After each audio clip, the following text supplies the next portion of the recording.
एक दिन मेरे पैसे हड़पने के लिए मुझे पागल करार देकर एक न्यायाधीश के सामने खड़ा होगा। मैंने अपना पूरा जीवन हमारे भविष्य को सुरक्षित करने के लिए एक एक पैसा बचाने में बिता दिया था, लेकिन मुझे एहसास नहीं हुआ कि असली खतरा पैसा खोना नहीं, बल्कि अपने प्रियजनों को बहुत अधिक पैसा देना था। जब मुझे आखिरकार अपनी बचत की रक्षा के लिए ताकत मिली, तो मैंने नहीं सोचा था कि इसकी कीमत मुझे एक बेटे को खोना पड़ेगी, लेकिन मुझे 72 साल की उम्र में एक नया प्यार मिलेगा। लेकिन इससे पहले कि मैं आगे बढ़ूं, सुनिश्चित करें कि आपने पहले ही चैनल को सब्सक्राइब कर लिया है और कमेंट्स में बताएं कि आप ये वीडियो कहां से देख रहे हैं। हमें यह जानना बहुत पसंद है कि हमारी कहानियां कितनी दूर तक पहुंच रही हैं। 70 साल की उम्र में पीछे मुड़कर देखना समय से जीर्ण शीर्ण हो चुकी तस्वीरों की एक पुरानी एल्बम पलटने जैसा है। कुछ तस्वीरें स्पष्ट और जीवंत रहती हैं, अन्य धुंधली हो चुकी हैं, केवल उन्हीं के निशान छोड़ती हैं जो वे कभी थीं। मेरा नाम निर्मला है और 42 साल तक मैं लखनऊ के एक सरकारी स्कूल में गणित की शिक्षिका थी। मेरे पति राजेश का निधन तब हो गया जब हमारा इकलौता बेटा अमित सिर्फ 13 साल का था। एक अचानक, विनाशकारी, निश्चित सेरेब्रल एन्यूरिज्म। रातों रात मैं एकमात्र कमाने वाली अपने बेटे के लिए एकमात्र मार्गदर्शक बन गई। जो साल गुजरे वे कड़ी अनुशासन के थे, न केवल अमित के लिए बल्कि मुख्य रूप से मेरे लिए। मैंने अधिक बचाने के लिए कम में जीना सीखा। मैंने रात के खाने के निमंत्रणों को अस्वीकार कर दिया, नए कपड़े खरीदने की आदत छोड़ दी और शनिवार को अतिरिक्त कक्षाएं लीं। यह सब यह सुनिश्चित करने के लिए कि अमित को बेहतरीन संभव शिक्षा मिले, कि उसे अपने पिता की अनुपस्थिति कभी भी भौतिक अभावों में परिलक्षित न हो। हमारा 2 बेडरूम का अपार्टमेंट जो हमने राजेश के साथ तब खरीदा था जब मुझे पता चला कि मैं गर्भवती थी, हमारा आश्रय बन गया। छोटा लेकिन आरामदायक, एक बालकनी के साथ जहां मैंने गुलाब का एक बगीचा लगाया, राजेश के पसंदीदा फूल। अमित मेरी उम्मीद के मुताबिक बड़ा हुआ, पढ़ाकू, अनुशासित, सम्मानजनक। उसने एक केंद्रीय विश्वविद्यालय से सिविल इंजीनियरिंग में स्नातक की उपाधि प्राप्त की और स्नातक होने के तुरंत बाद एक प्रतिष्ठित निर्माण कंपनी में नौकरी मिल गई।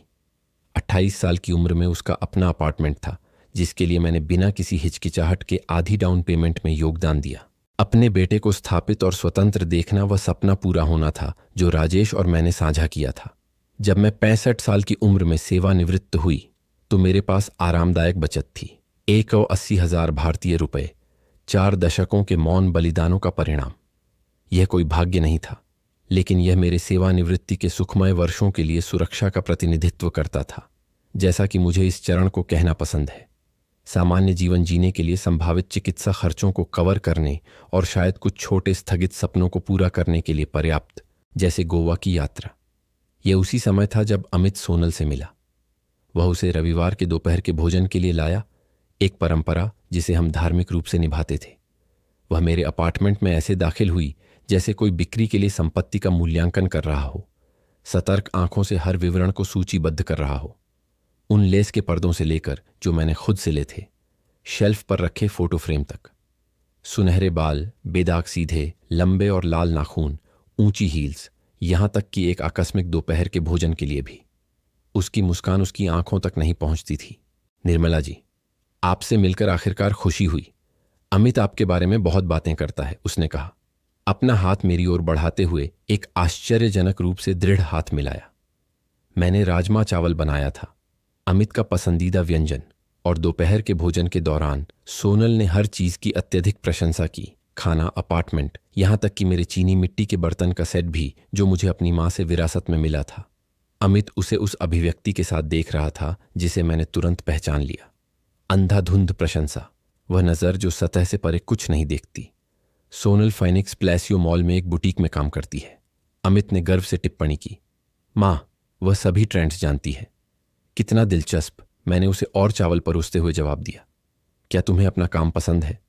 मुझे फैशन बहुत पसंद है, उसने अपने बालों को ठीक करते हुए कहा, लेकिन यह सिर्फ अस्थायी है। मैं जल्द ही अपना खुद का व्यवसाय खोलने की योजना बना रही हूं। किस तरह का व्यवसाय? एक विशिष्ट आयातित कपड़ों की दुकान, उसने तुरंत जवाब दिया। लखनऊ में इसके लिए एक बढ़ता हुआ बाजार है। महिलाएं डिपार्टमेंट स्टोर में मिलने वाले उन्हीं विकल्पों से थक चुकी हैं। अमित ने उत्साह से सिर हिलाया, जैसे कि उसने उस विस्तृत योजना को अनगिनत बार सुना हो।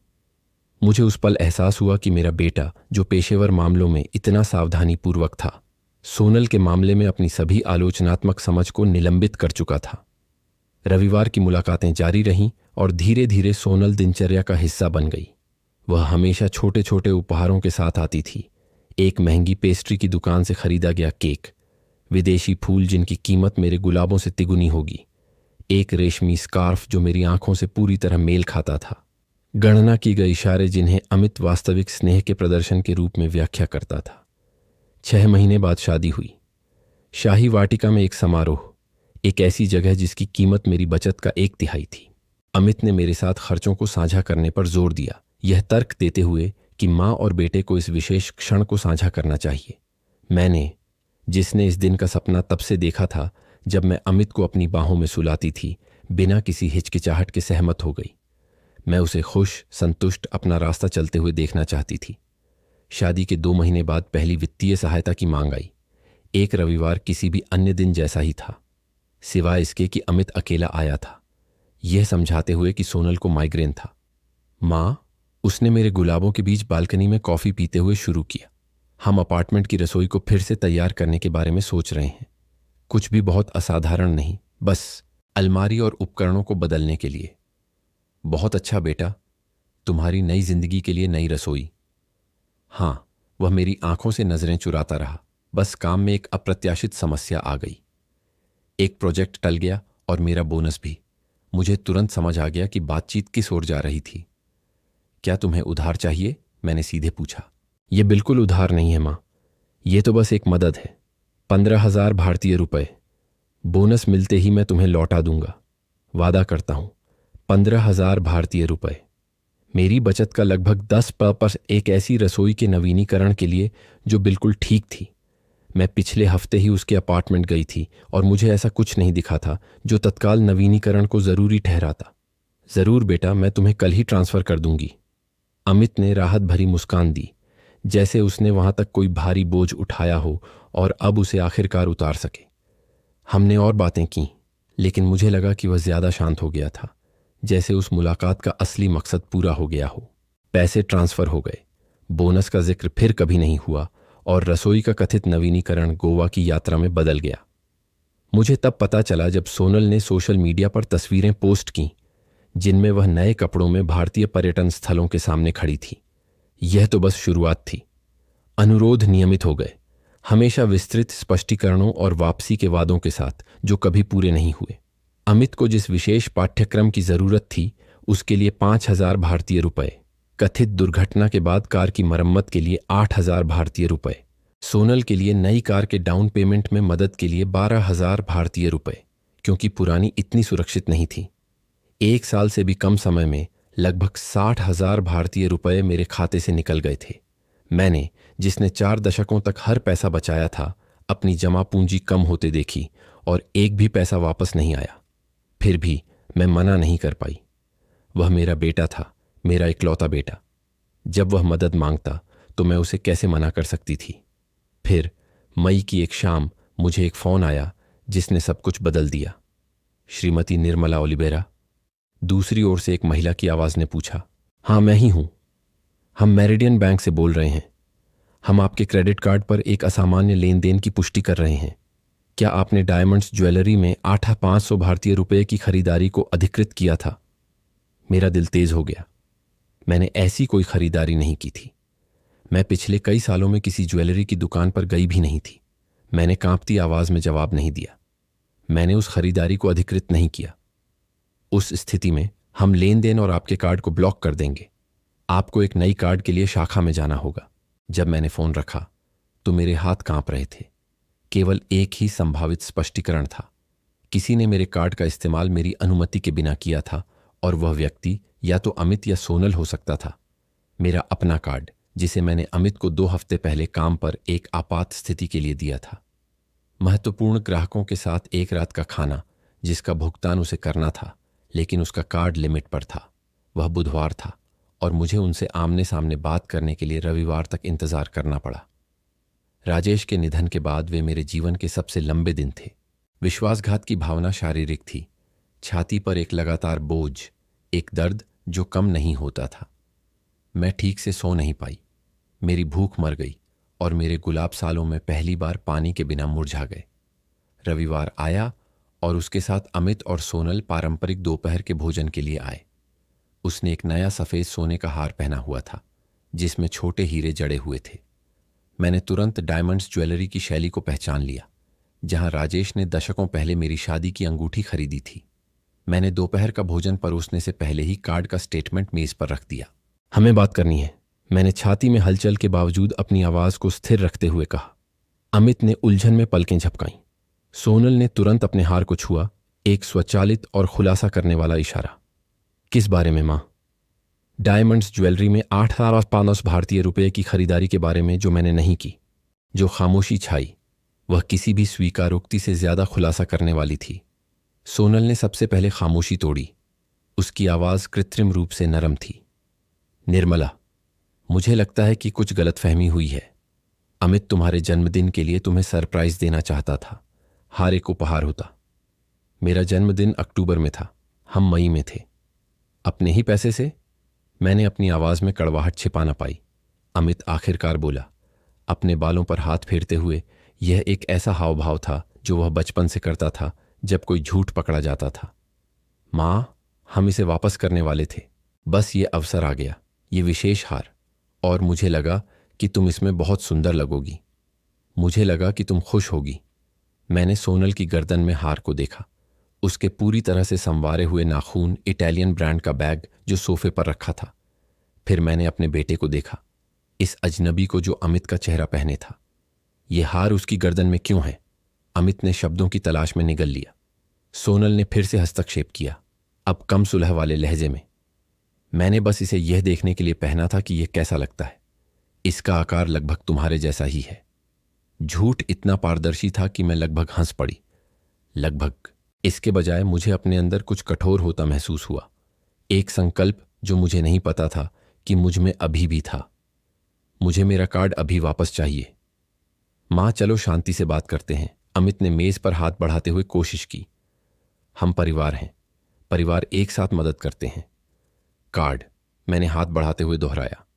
सोनल ने अपना इटालियन बैग खोला और उसने मेरा कार्ड निकालकर उसे जोर से मेज पर रख दिया। मैंने कभी नहीं सोचा था कि तुम इतनी नीच हो सकती हो। उसके मुंह से शब्द जहर जैसे निकल रहे थे। हमने तुम्हारे लिए जो कुछ भी किया, उसके बाद, मैंने अविश्वास में दोहराया, तुम सबने मेरे लिए जो किया, सिवाय मेरे पैसे उड़ाने के, और क्या किया?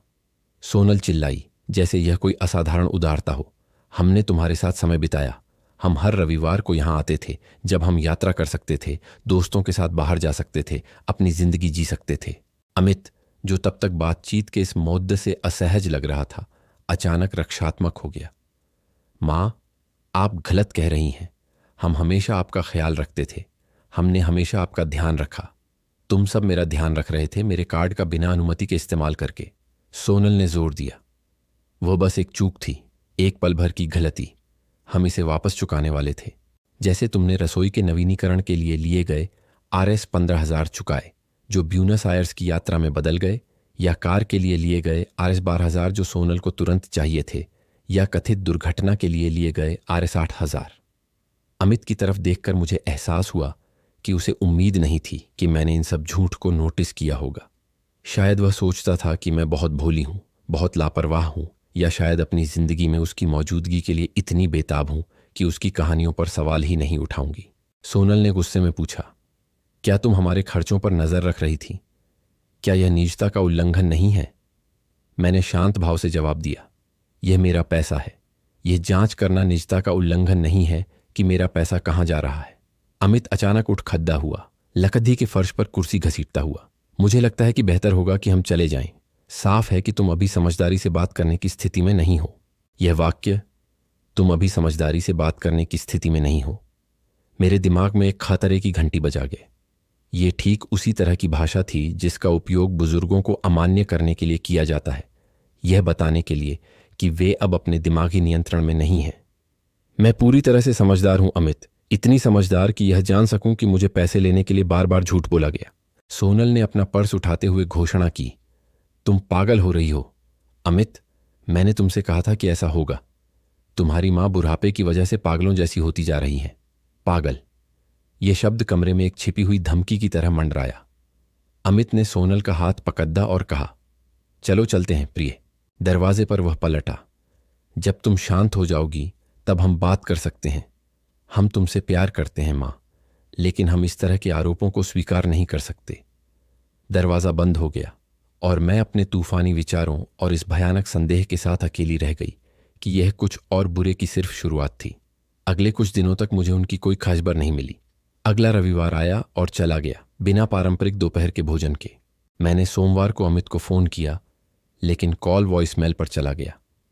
मैंने ऐसे संदेश भेजे जो पढ़े गए, लेकिन जवाब नहीं दिए गए। उनकी खामोशी किसी भी टकराव से ज़्यादा परेशान करने वाली थी। मैंने अपनी बची हुई बचत की रक्षा के लिए कूदम उठाने का फैसला किया। मैं बैंक गई और पिछले 18 महीनों के विस्तृत बैंक स्टेटमेंट का अनुरोध किया। मैनेजर, एक अधेद्य उम्र का व्यक्ति जो मुझे सालों से जानता था, मेरे खाते की जांच करते हुए भौहें सिकोद दलीं। निर्मला जी, क्या आपको पता है कि आपके खाते से 3 अतिरिक्त कार्ड जुद्दे हुए हैं? मेरा पेट सिकुड़ गया। 3 कार्ड? मैंने सिर्फ एक का अनुरोध किया था। खैर, हमारे सिस्टम के अनुसार आपने अमित और सोनल के लिए अतिरिक्त कार्ड जारी करने की अनुमति दी थी। एक तीसरा कार्ड भी है जिसका नाम है मुझे जांच करने दें, जिमीना मोरलेस। जिमीना मोरलेस। मैं इस नाम के किसी व्यक्ति को नहीं जानती थी। मैंने कभी उन कार्डों को अधिकृत नहीं किया। मेरी आवाज कांप रही थी। कभी नहीं। मैनेजर ने गंभीर भाव अपनाया। उस स्थिति में निर्मला जी, हमें धोखाधड़ी की शिकायत दर्ज करनी होगी। मैं बैंक से निकली, एक साथ ठगी हुई और दृढ़ महसूस कर रही थी। शिकायत दर्ज करने से पहले मैंने अमित का सीधे सामना करने का फैसला किया। मैं बिना बताए उसके अपार्टमेंट में गई। यह मंगलवार की दोपहर थी और मुझे उनके घर पर होने की उम्मीद नहीं थी, लेकिन मुझे जगह को अपनी आंखों से देखने की जरूरत थी, ये समझने की कि वे कैसे रहते थे जबकि मेरे बचत के पैसे खत्म कर रहे थे। मेरे आश्चर्य के लिए सोनल ने दरवाजा खोला।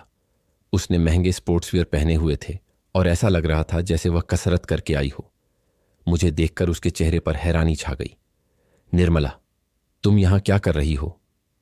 हमें मेरे खाते से जुड़े 3 अतिरिक्त क्रेडिट कार्ड के बारे में बात करने की जरूरत है। वह 1 सेकंड के लिए हिचकिचाई, फिर दरवाजा और खोल दिया। अंदर आओ। अमित नहीं है, लेकिन हम बात कर सकते हैं। मेरे पिछली यात्रा के बाद से अपार्टमेंट बदल गया था।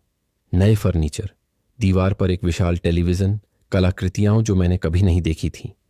रसोई जिसका कथित तौर पर नवीनीकरण होना था, अब उसमें अत्याधुनिक उपकरण और इतालवी संगमरमर के काउंटर टॉप्स थे। सोनल ने मेरी नज़र को देखते हुए पूछा, तुम्हें नवीनीकरण पसंद आया? उसकी आवाज़ में एक चुनौती थी, जैसे वह कह रही हो, हाँ, हमने तुम्हारे पैसे इस पर खर्च किए। तो क्या? जिमीना मोरलेस कौन है? मैंने सीधे पूछा। सोनल सफ़ेद चमद्दे के सोफे पर पैर क्रॉस करके बैठ गई। मेरी चचेरी बहन। उसे अस्थायी मदद की ज़रूरत थी और जैसा कि तुम हमेशा इतनी उदार रही हो, तुमने अपनी चचेरी बहन के लिए मेरे नाम पर क्रेडिट कार्ड खुलवाया। उसने तुरंत जवाब दिया, दोष मरते हुए। अमित ने ही यह सुझाव दिया था। उसने कहा कि तुम्हें कोई फर्क नहीं पड़ेगा क्योंकि तुम हमेशा परिवार की मदद करना चाहती हो। परिवार, वह शब्द जिसका वे ढाल के रूप में इस्तेमाल करते थे किसी भी शिकारी व्यवहार को सही ठहराने के लिए। मुझे अब सारे कार्ड चाहिए। सोनल हंस पड़ी, एक ठंडी आवाज जो मैंने उससे पहले कभी नहीं सुनी थी। मेरे पास यहां सारे नहीं हैं। अमित अपना काम पर ले जाता है और जिमीना के पास उसका है। तो मुझे अपना दे दो, उसने चुनौती भरे लहजे में जवाब दिया। मुझे ऐसा करने की कोई बाध्यता नहीं है। अमित, वह तुम्हारा बेटा है। कार्ड उसके नाम पर हैं। नहीं, मेरे नाम पर हैं। मैंने सही किया। और पैसा मेरा है। वह अचानक छिड़कर खड़ी हो गई। जानती हो निर्मला, तुम्हारी समस्या क्या है? तुम्हें लगता है कि बचाए हुए पैसे का कोई मूल्य होता है। नहीं होता। पैसा इस्तेमाल करने के लिए, उसका आनंद लेने के लिए होता है। तुमने अपनी पूरी जिंदगी क्यों बचत की? सिर्फ एक भरा हुआ बैंक खाता लेकर मरने के लिए। हम वो जिंदगी जी रहे हैं जो तुम कभी जीने की हिम्मत नहीं जुटा पाई। उसके शब्द मुझे थप्पड़ की तरह लगे, क्रूरता के कारण नहीं, बल्कि इस स्पष्टता के कारण कि वह और अमित मुझे कैसे देखते थे। एक मूर्ख बुढ़िया जिसकी एकमात्र उपयोगिता उस जिंदगी को वित्तपोषित करना था जिसके वे हकदार थे। मैं तुम्हें धोखाधड़ी के लिए रिपोर्ट करूंगी, मैंने खड़े होते हुए कहा। सारे कार्ड करो, सोनल ने चुनौती दी। इतनी करीब आ गई कि मुझे उसकी महंगी इत्र की खुशबू महसूस हुई। शायद वो भी मेरे पैसों से ही खरीदी गई थी। हम देखते हैं कि क्या तुम अपने इकलौते बेटे को जेल भेजने की हिम्मत रखती हो, और अगर रखती भी हो तो तुम्हें क्या लगता है कि जज किसका विश्वास करेंगे? हम पर, एक युवा और सुस्थापित जोड़े पर, या एक भ्रमित बूढ़ी औरत पर जो अपने परिवार को दिए गए उपहारों के बारे में अपना मन बदल रही है? धमकी स्पष्ट थी। केवल मेरे पैसे ही दांव पर नहीं थे, बल्कि मेरी विश्वसनीयता, मेरी स्वायत्तता, मेरी गरिमा भी दांव पर थी। मैं कांपते पैरों और भारी दिल के साथ अपार्टमेंट से निकली, लेकिन एक नई दृढ़ता के साथ। यह अब पैसों के बारे में नहीं था, ये मेरी जिंदगी, मेरी आज़ादी के बारे में था, और मैं उन्हें बचाने के लिए अपनी पूरी शक्ति लगा दूंगी। उस दिन घर का रास्ता धुंधला था। मुझे शायद ही याद है कि मैं कैसे पहुंची। बस विश्वासघात और डर का दम घोंटने वाला बोझ मेरे सीने में बारी बारी से आता रहा। जब मैं अपने अपार्टमेंट में दाखिल हुई तो सब कुछ अजीब लग रहा था, जैसे किसी और जिंदगी, किसी और निर्मला का हो। बालकनी में गुलाब, अमित के बचपन की तस्वीरों वाले फोटो फ्रेम, राजेश की पसंदीदा कुर्सी, सब कुछ एक ऐसे परिवार की क्रूर याद दिला रहा था जो अब अस्तित्व में नहीं था। मैं रसोई की मेज पर बैठी और मैंने कुछ ऐसा किया जो मैंने कभी नहीं किया था। मैंने अमित और सोनल ने पिछले 18 महीनों में मुझसे छीने हुए हर पैसे का हिसाब लगाया। न चुकाए गए ऋण, अनाधिकृत खरीदारी, उन आपात स्थितियों के लिए स्थानांतरण जिनकी कभी व्याख्या नहीं की गई। अंत में संख्या ने मुझे अवाक कर दिया। 94,000 भारतीय रुपए, मेरे 4 दशकों के काम की आधी से ज्यादा बचत। उस रात मैं सो नहीं पाई। सोनल के शब्द मेरे दिमाग में एक फैसले की तरह गूंज रहे थे। तुम्हें क्या लगता है कि जज किसका विश्वास करेंगे? हम पर, एक युवा और सुस्थापित जोड़े पर, या एक भ्रमित बूढ़ी औरत पर? और वह सही थी। दुनिया अब मुझे ऐसे ही देखती थी, एक भ्रमित बूढ़ी औरत जिसकी बातों का वजन युवा लोगों की बातों से कम था। अगली सुबह मैंने एक फैसला लिया। मैंने अपनी सहेली आशा को फोन किया, जो मेरे साथ नगर निगम के स्कूल से सेवानिवृत्त हुई थी जहां हम पढ़ाते थे। वह हमेशा हम सब में सबसे मुखर रही थी, वह जिसे टकराव से डर नहीं लगता था। आशा, मैंने जैसे ही उसने फोन उठाया कहा, मुझे तुम्हारी मदद चाहिए। क्या तुम किसी भरोसेमंद वकील को जानती हो? वकील निर्मला, क्या हुआ? मैंने उसे सब कुछ बताया, कोई भी विवरण छोड़े बिना। झूठ, धोखाधड़ी वाले कार्ड, छिपी हुई धमकी। हे भगवान, वह मेरे समाप्त होने पर बुदबुदाई। और तुम्हें अभी भी संदेह है कि क्या उन्हें रिपोर्ट करना चाहिए? वह मेरा बेटा है आशा, मेरा इकलौता बेटा। नहीं निर्मला, उसने दृढ़ता से उत्तर दिया। वह आदमी अब वह बच्चा नहीं है जिसे तुमने पाला था। मैं किसी ऐसे व्यक्ति को जानती हूं जो तुम्हारी मदद कर सकता है। मेरा भतीजा समीर वरिष्ठ नागरिकों के अधिकारों में विशेषज्ञ वकील है। मैं तुम्हें उसका नंबर दूंगी।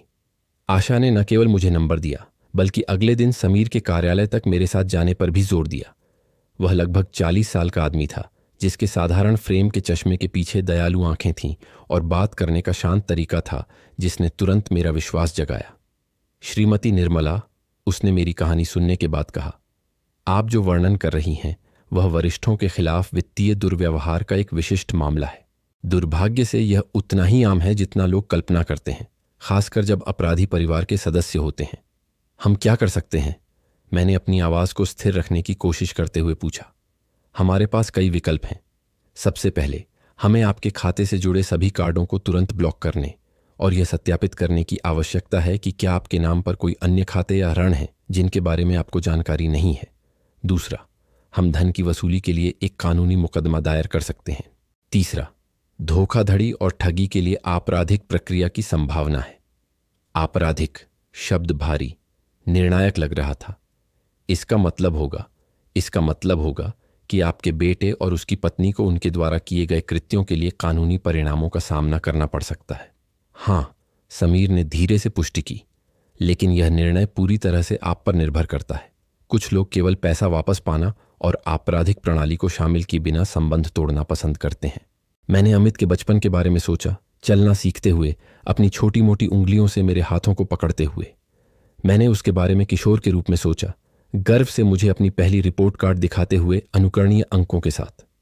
मैंने उस युवा के बारे में सोचा जो अपनी विश्वविद्यालय की डिग्री प्राप्त करने पर रोया था, उपलब्धि को मुझे और अपने पिता की स्मृति को समर्पित करते हुए। फिर मैंने उस आदमी के बारे में सोचा जिसने अजनबियों को मेरे नाम पर क्रेडिट कार्ड खोलने की अनुमति दी, जिसने हमारे पारिवारिक संबंधों की स्मृति का उपयोग मुझे हेरफेर करने के लिए किया, जो मुझे धन के लिए बूढ़ा और भ्रमित दिखाने को तैयार था।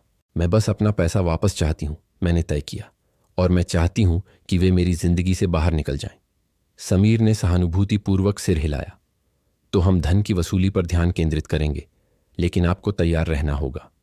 वे इसे आसान नहीं बनाएंगे। जो लोग इस तरह का दुर्व्यवहार करते हैं वे शायद ही कभी अपनी गलती मानते हैं। वे शायद इसे किसी तरह आप पर पलटने की कोशिश करेंगे। वह कैसे? यह एक सामान्य रणनीति है। जब सामना किया जाता है तो वित्तीय दुर्व्यवहार करने वाले अक्सर दावा करते हैं कि शिकार भ्रमित है, कि उसने अनुमति दी और भूल गया, या यह भी कि उसे दूसरों द्वारा हेरफेर किया जा रहा है। मैंने चरम मामलों में देखा है कि अपराधी मानसिक अक्षमता का दावा करते हुए पीड़ित के वित्त पर कानूनी अभिभावकत्व प्राप्त करने की कोशिश करते हैं। मेरी रीढ़ में एक सिहरन दौड़ गई। यह बिल्कुल वही था जिसका सोनल ने संकेत दिया था, और वे इसे आसानी से प्राप्त नहीं कर सकते, अक्षमता के पर्याप्त सबूत के बिना नहीं। और जैसा कि मैं देखती हूं, आप अपनी क्षमताओं पर पूरी तरह नियंत्रण में हैं, लेकिन यह महत्वपूर्ण है कि हम सभी संभावनाओं के लिए तैयार रहें। अगले कुछ दिनों में मैं एक अजीब स्थायी सतर्कता की स्थिति में आ गई। ऋत्विक ने मुझे सभी कार्ड और खाते ब्लॉक करने, क्रेडिट एजेंसियों में अपना नाम सत्यापित करने और न्यायिक प्रक्रिया के लिए दस्तावेज तैयार करने में मदद की। रोशनी व्यावहारिक रूप से मेरे अपार्टमेंट में आकर रहने लगी, मुझे अकेला छोड़ने से इनकार कर रही थी। विशेष रूप से तब जब हमें खबर मिली कि अमित ने मेरे बचत खाते से पैसे निकालने की कोशिश की थी, जो अब नए पासवर्ड और सीमाओं से सुरक्षित था। पहली जवाबी कार्रवाई 1 सप्ताह बाद एक मनोवैज्ञानिक के फोन कॉल के रूप में आई, जिसने मेरे बेटे द्वारा नियुक्त किए जाने का दावा किया, जो मेरे हाल के भ्रम और पागलपन के एपिसोड के बारे में चिंतित था। वह व्यक्ति एक अभ्यास की गई घमंड के साथ बात कर रहा था, जैसे कि वह किसी बच्चे से बात कर रहा हो। निर्मला जी, आपका बेटा बहुत चिंतित है।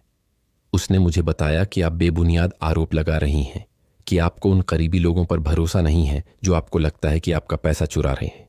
ये शुरुआती मनोभ्रंश के विशिष्ट लक्षण हैं। मैंने बिना जवाब दिए फोन काट दिया। 10 मिनट बाद ऋत्विक ने मुझे फोन किया। निर्मला जी, मुझे अभी आपके बेटे का प्रतिनिधित्व करने वाले एक वकील का फोन आया है। वे संकेत दे रहे हैं कि वे निषेध के लिए एक आवेदन प्रस्तुत करेंगे, ये आरोप लगाते हुए कि आप अब अपने वित्त का प्रबंधन करने के लिए उपयुक्त नहीं हैं। निषेध, यह शब्द एक फैसले की तरह गिरा।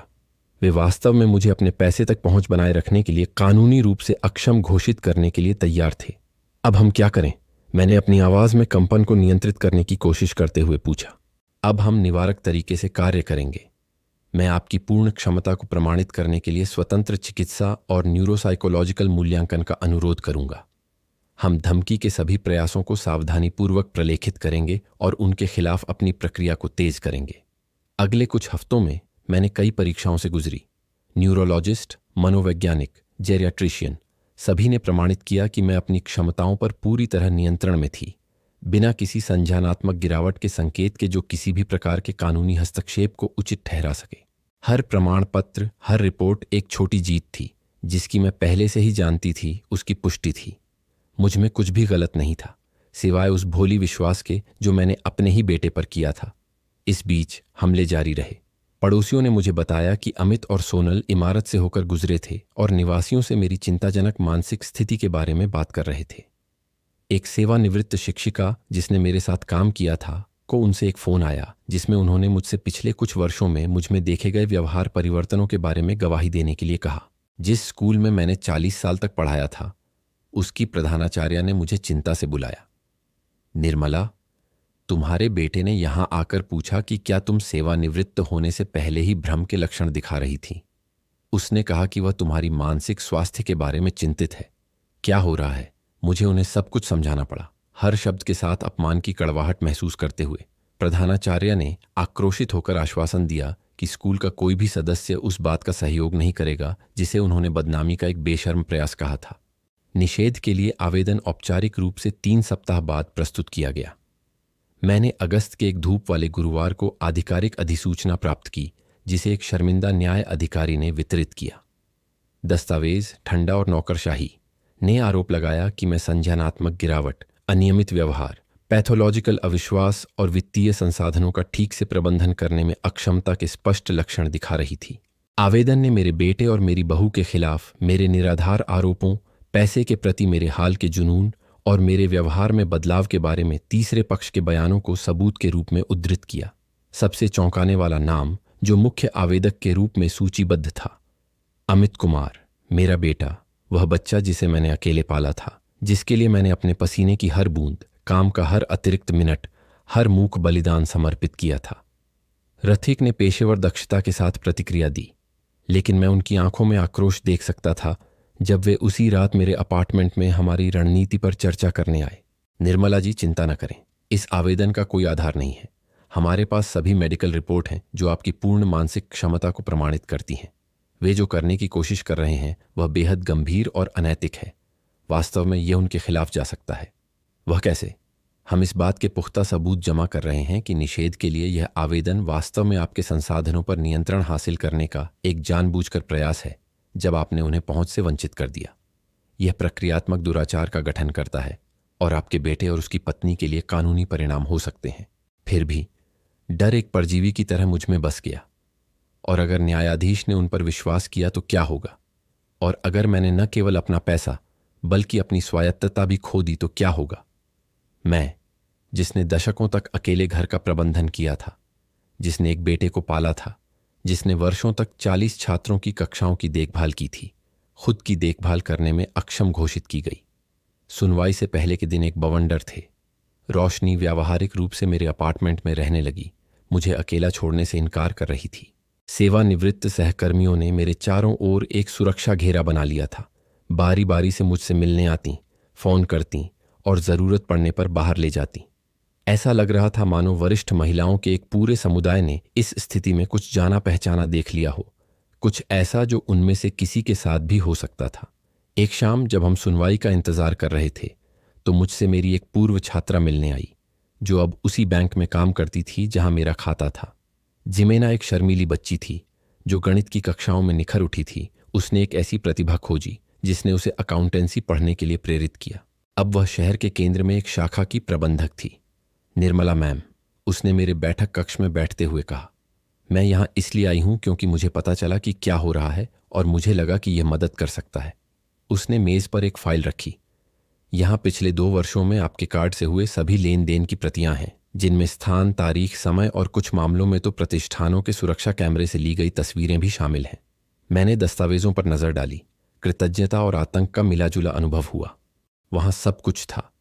शहर के दूसरी ओर एटीएम से सुबह 3 बजे निकाले गए पैसे, अलग अलग दुकानों पर एक साथ की गई खरीदारी, जिससे पता चला कि एक से ज्यादा व्यक्ति मेरे कार्ड का इस्तेमाल कर रहे थे। महंगे रेस्तरां में हुए लेन देन उन दिनों में जब मैं निश्चित रूप से घर पर थी, जिसकी पुष्टि मेरे लैंडलाइन फोन के कॉल रिकॉर्ड से हुई। जिमेना, तुम्हें यह सब कैसे मिला? कह लो कि मेरे बैंक के कई विभागों में दोस्त हैं और वे सभी उस मैम को याद करते हैं जिन्होंने उनसे कभी हार नहीं मानी, भले ही वे गणित में फेल हो गए हों। वह मुस्कुराई। आपका बेटा जो करने की कोशिश कर रहा है वह गलत है मैम, हम उसे ऐसा नहीं होने देंगे। सुनवाई सितंबर के एक मंगलवार को लखनऊ के बार फाउंडा फोरम में निर्धारित की गई थी। मैंने अपने सबसे अच्छे कपड़े पहने, एक गहरा नीला सूट जो मैं खास अवसरों पर पहनती थी, और मैंने लुज से अपने बाल ठीक करवाए। मैं बिल्कुल वैसी दिखना चाहती थी जैसी मैं थी, एक 70 साल की महिला जो पूरी तरह से सक्षम, गरिमापूर्ण और आत्मनिर्भर थी। अदालत उन लोगों से भरी हुई थी जिन्हें देखने की मुझे उम्मीद नहीं थी। स्कूल के पूर्व सहकर्मी, पुराने पड़ोसी, यहाँ तक कि कुछ पूर्व छात्र जो बड़े होकर जिम्मेदार वयस्क बन गए थे। सभी मेरा समर्थन करने आए थे, मेरी समझदारी की गवाही देने आए थे, मेरी स्वायत्तता छीनने के प्रयास के खिलाफ एक मानवीय दीवार बनाने आए थे। जब अमित सोनल और अपने वकील के साथ अंदर आया तो कमरे को भरा हुआ देखकर उसके चेहरे पर आश्चर्य का भाव अद्वितीय था।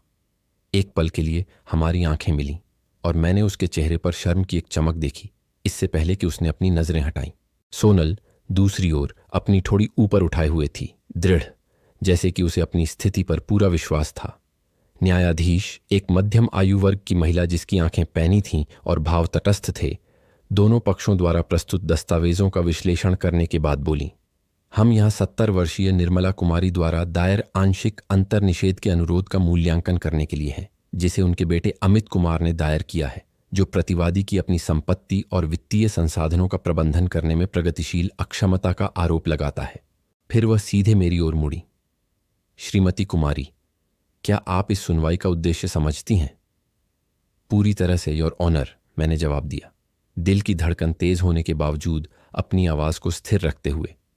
मेरा बेटा मुझे अपने पैसे का प्रबंधन करने में अक्षम घोषित करने की कोशिश कर रहा है, क्योंकि मैंने यह पता चलने के बाद उसके खाते तक उसकी पहुंच रोक दी थी कि वह और उसकी पत्नी मेरी अनुमति के बिना मेरे कार्ड का उपयोग कर रहे थे। न्यायाधीश ने सिर हिलाया और अमित की ओर मुड़ी। श्रीमान कुमार, आपको अपनी मां के अंतर्निषेध का अनुरोध करने के लिए किस बात ने प्रेरित किया? अमित ने जवाब देने से पहले अपने वकील की ओर जल्दी से देखा। उसकी आवाज चिंतित सुनाई देने के लिए प्रशिक्षित थी। योर ऑनर, मेरी मां ने पिछले कुछ महीनों में चिंताजनक व्यवहार दिखाया है। भ्रम, पैरानोइया, परिवार के सदस्यों के खिलाफ निराधार आरोप। उन्हें लगता है कि हम उनके पैसे चुरा रहे हैं, जबकि वास्तव में हमने हमेशा उनकी पूरी जानकारी और प्राधिकरण के साथ संसाधनों का उपयोग किया है। और क्या आपने अपने बेटे और अपनी बहू को अपने क्रेडिट कार्ड का उपयोग करने की अनुमति दी थी? न्यायाधीश ने मुझसे पूछा। मैंने विशिष्ट आरणों को अधिकृत किया था, परिभाषित मूल्यों और उद्देश्यों के साथ, जिनका कभी भुगतान नहीं किया गया था।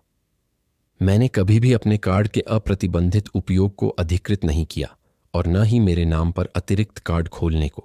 तभी रिकॉर्ड ने जिमेना द्वारा उपलब्ध कराए गए दस्तावेजों वाली फाइल प्रस्तुत की। न्यायाधीश ने सबूतों की सावधानीपूर्वक जांच की। विस्तृत बैंक विवरण, अलग अलग जगहों पर एक साथ की गई खरीदारी, रात में निकासी, उन लेन देन जो उस समय हुए थे जब मैं निश्चित रूप से कहीं और थी। श्रीमान कुमार, उसने अंत में कहा, आप अलग अलग जगहों पर इन एक साथ हुए लेन देन को कैसे समझाते हैं? या ये निकासी जो सुबह 3 बजे शहर के दूसरी ओर एटीएम से हुई, जब आपकी मां संभवतः घर पर थीं? अमित का चेहरा पीला पड़ गया। उसके वकील ने यह तर्क देते हुए हस्तक्षेप करने की कोशिश की कि दस्तावेज उचित चैनलों के माध्यम से प्राप्त नहीं किए गए थे, लेकिन न्यायाधीश ने उसे रोक दिया। यहां मुद्दा आपराधिक प्रक्रिया में इन सबूतों की स्वीकार्यता नहीं है, बल्कि यह है कि क्या श्रीमती कुमारी को अक्षम घोषित करने का कोई आधार है। और मैं जो देख रही हूं वह दृढ़ता से बताता है कि वह न केवल पूरी तरह से समझदार है, बल्कि वह वित्तीय दुर्व्यवहार का शिकार हो रही है। सुनवाई उन डॉक्टरों और विशेषज्ञों की गवाही के साथ जारी रही जिन्होंने मेरा मूल्यांकन किया था। सभी ने मेरी पूर्ण मानसिक क्षमता को प्रमाणित किया। पूर्व सहकर्मियों और यहां तक कि पूर्व छात्रों ने मेरी समझदारी, एक शिक्षिका के रूप में मेरी क्षमता, मेरी प्रबंधन क्षमता के बारे में गवाही दी। निर्णायक क्षण तब आया जब न्यायाधीश ने अनुरोध किया कि मैंने अपनी वित्तीय स्थिति के बारे में अपनी समझ का प्रदर्शन किया। न्यायाधीश महोदया ने पूछा, श्रीमती निर्मला, क्या आप अपनी वर्तमान वित्तीय स्थिति, अपने संसाधनों, मासिक खर्चों और भविष्य की योजनाओं के बारे में विस्तार से बता सकती हैं? मैंने सटीक रूप से जवाब दिया। अपनी सेवानिवृत्ति की सटीक राशि, अनधिकृत निकासी से पहले और बाद की बचत, भोजन, स्वास्थ्य और अपार्टमेंट के रखरखाव तथा करों पर मासिक खर्चों को सूचीबद्ध किया। मैंने समझाया कि मैंने अपनी वृद्धावस्था में स्वतंत्रता सुनिश्चित करने के लिए अपनी वित्तीय योजना कैसे बनाई थी, अप्रत्याशित चिकित्सा खर्चों के लिए एक आपातकालीन कोष कैसे बनाया था और अपनी सीमाओं के भीतर आराम से रहने के लिए अपने संसाधनों का प्रबंधन कैसे करती थी। जैसे जैसे मैं बोलती गई, मैंने देखा कि न्यायाधीश का चेहरा नरम पड़ रहा था। ये दया नहीं बल्कि सम्मान था। मेरी गवाही के अंत में उन्होंने हल्का सा सिर हिलाया। श्रीमती निर्मला, अदालत आपके जीवन और वित्त का प्रबंधन करने की आपकी पूरी क्षमता से संतुष्ट है। आपके खिलाफ दायर आवेदन खारिज किया जाता है। फिर उन्होंने अमित की ओर देखा। उनके चेहरे पर अब एक कठोर भाव था। श्री अमित, मैं इस आवेदन को न केवल निराधार बल्कि संभावित रूप से दुर्भावनापूर्ण मानती हूं। महत्वपूर्ण सबूत हैं जो बताते हैं कि आपने और आपकी पत्नी ने अपनी मां के खिलाफ वित्तीय धोखाधड़ी की हो सकती है। मैं आपको दृढ़ता से सलाह देती हूं कि आप उन अनधिकृत रूप से लिए गए धन के मामले का समाधान करें, क्योंकि अदालत इन सबूतों को लोक अभियोजन विभाग को आपराधिक कार्रवाई की प्रासंगिकता का मूल्यांकन करने के लिए भेजेगी। जब हम अदालत कक्ष से बाहर निकले तो मुझे राहत और उदासी का एक अजीब मिश्रण महसूस हुआ। मैं जीत गई थी, मेरी स्वायत्तता सुरक्षित थी, लेकिन एक विनाशकारी कीमत पर। मेरे बेटे के साथ 40 साल का मेरा रिश्ता, जिसे मैंने पोषित किया था, अब टूट चुका था। मैंने अदालत से बाहर निकलने से पहले उसे आखिरी बार देखा। उस बच्चे का कोई निशान ढूंढ रही थी जिसे मैंने कभी अपनी बाहों में झुलाया था, लेकिन मुझे केवल एक अजनबी की कठोर नजर मिली। न्यायिक जीत शायद ही कभी उतनी संतुष्टि लाती हैं जितनी हम कल्पना करते हैं। जब मित्र और समर्थक अदालत की सीढ़ियों पर मुझे बधाई दे रहे थे, तब मुझे केवल एक बढ़ती हुई शून्यता महसूस हुई, जहां पहले एक बिना शर्त प्यार की निश्चितता थी। न्यायाधीश ने मेरे विवेक, मेरी क्षमता, मेरे अधिकारों की पुष्टि की थी, लेकिन कुछ भी उस टूटे हुए विश्वास को बहाल नहीं कर सकता था या मेरे बेटे की उस छवि को मिटा नहीं सकता था जो मेरे पैसे तक पहुंचने के लिए मुझे अक्षम घोषित करने की कोशिश कर रहा था। अगले कुछ दिनों में मैंने सामान्य होने की कोशिश की। मैंने अपने गुलाबों को पानी दिया, उन अतिरिक्त कक्षाओं के लिए कागजात ठीक किए जो मैं अभी भी मंगलवार और गुरुवार की दोपहर को कुछ छात्रों को देती थी। मैंने नगरपालिका पुस्तकालय में पुस्तक क्लब की बैठकों में भाग लिया। ये दैनिक गतिविधियां जो पहले मुझे खुशी देती थीं, अब मैं उन्हें यांत्रिक रूप से करती थी, जैसे कोई जीवन के नाटक को जारी रखने के लिए एक पटकथा का पालन कर रहा हो। मेरी सहेली मेरे साथ एक अथक प्रहरी की तरह बनी रही। घर का बना केक लेकर आती थी, सैर का सुझाव देती थी। अमित के अलावा हर चीज के बारे में बातचीत से चुप्पी भरती थी। अन्य दोस्त बारी बारी से मुझसे मिलने आते थे, जैसे कि उन्हें डर था कि अगर वे मुझे अकेला छोड़ दें तो मैं इस विश्वासघात के बोझ तले टूट सकती हूं। एक दोपहर सुनवाई के लगभग 2 सप्ताह बाद जब मैं रसोई की मेज पर कागजात ठीक कर रही थी तो घंटी बजी। वह 302 की हमारी पड़ोसी रेणुका थी, एक आरक्षित महिला जो शायद ही कभी लिफ्ट में बातचीत में भाग लेती थी। श्रीमती निर्मला, उसने कहा, अपने पर्स की पट्टियों को घबराकर मरोड़ते हुए, क्या मैं अंदर आ सकती हूं? मुझे आपको कुछ बताना है। मैंने उसे बैठने के लिए आमंत्रित किया। मैंने उसे कॉफी की पेशकश की, जिसे उसने अधीरता से मना कर दिया। मैं इसलिए आई हूं क्योंकि मुझे यह पहले करना चाहिए था। शायद मैं आपको उन सभी चीजों से बचा सकती थी जिनसे आप गुजरी हैं। आप किस बारे में बात कर रही हैं रेणुका? उसने गहरी सांस ली, जैसे हिम्मत जुटा रही हो। आपके बेटे और बहू ने मुझसे 1 महीने पहले संपर्क किया था। वे चाहते थे कि मैं सुनवाई में गवाही दूं, यह कहूं कि मैंने आपको खुद से बात करते हुए देखा है, भ्रमित दिखते हुए, अनुपयुक्त कपड़ों में घर से बाहर निकलते हुए। मेरे गले में एक गांठ बन गई। और तुमने उनसे क्या कहा? मैंने उनसे कहा कि यह झूठ है, कि मैंने कभी ऐसा कुछ नहीं देखा, कि आप हमेशा पूरी तरह से स्पष्ट, व्यवस्थित और स्वतंत्र रही हैं। उसने अपनी नजर नीचे कर ली। फिर उन्होंने मुझे पैसे की पेशकश की, 5,000 भारतीय रुपए, ताकि मैं आपके व्यवहार के बारे में कहानियां गढ़ सकूं। मेरे हाथ हल्के से कांपने लगे। क्या तुमने स्वीकार कर लिया? नहीं, वह वास्तव में अपमानित लग रही थी। बेशक नहीं। मैंने उनसे कहा कि मैं पैसे के लिए भी किसी को नुकसान पहुंचाने के लिए झूठ नहीं बोलूंगी, खासकर एक पड़ोसी को जो हमेशा मेरे प्रति दयालु रही है। लेकिन वह झिझकी। उन्होंने इमारत के अन्य निवासियों से संपर्क किया और कुछ लोगों ने स्वीकार कर लिया। नहीं चौकीदार, शुरुआत के लिए वह इमारत में नया है, वह आपको अच्छी तरह से नहीं जानता। 107 का जोड़ा भी। वे शायद ही किसी से बात करते हैं। मुझे संदेह है कि वे आपको जानते भी हैं। मैंने कुछ देर के लिए अपनी आंखें बंद कर लीं। विश्वासघात की इसने कौन? मैंने पूछा, हालांकि मुझे यकीन नहीं था कि मैं वास्तव में जानना चाहती थी या इपरत को आत्मसात करने की कोशिश कर रही थी। अमित ने न केवल मुझे अक्षम घोषित करने की कोशिश की थी, उसने अपने मामले को मजबूत करने के लिए गवाहों को खरीदने की कोशिश की थी। आप मुझे अब क्यों बता रही हैं रेणुका? क्योंकि मैं यह सोचना बंद नहीं कर सकती कि अगर मैंने पहले इसकी सूचना दी होती तो शायद मैं यह सब रोक सकती थी, और क्योंकि मुझे लगता है कि आप यह जानने की हकदार हैं कि उन्होंने क्या करने की कोशिश की। उसके जाने के बाद मैं मेज पर बैठी रह गई। भूली हुई प्रतियां मेरे सामने पड़ी थीं। मैंने उन सभी बार के बारे में सोचा जब मैंने अमित का पसंदीदा राजमा चावल बनाया था। मैंने कैसे बचत की थी ताकि उसे सबसे अच्छी शिक्षा मिल सके। मैंने कैसे उसकी हर उपलब्धि का जश्न मनाया था जैसे कि वे मेरी अपनी हो। और मैंने सोचा कि अंत में जब उसे मेरे पैसे पर हाथ रखने का अवसर मिला तो इनमें से कोई भी चीज मायने क्यों नहीं रखी।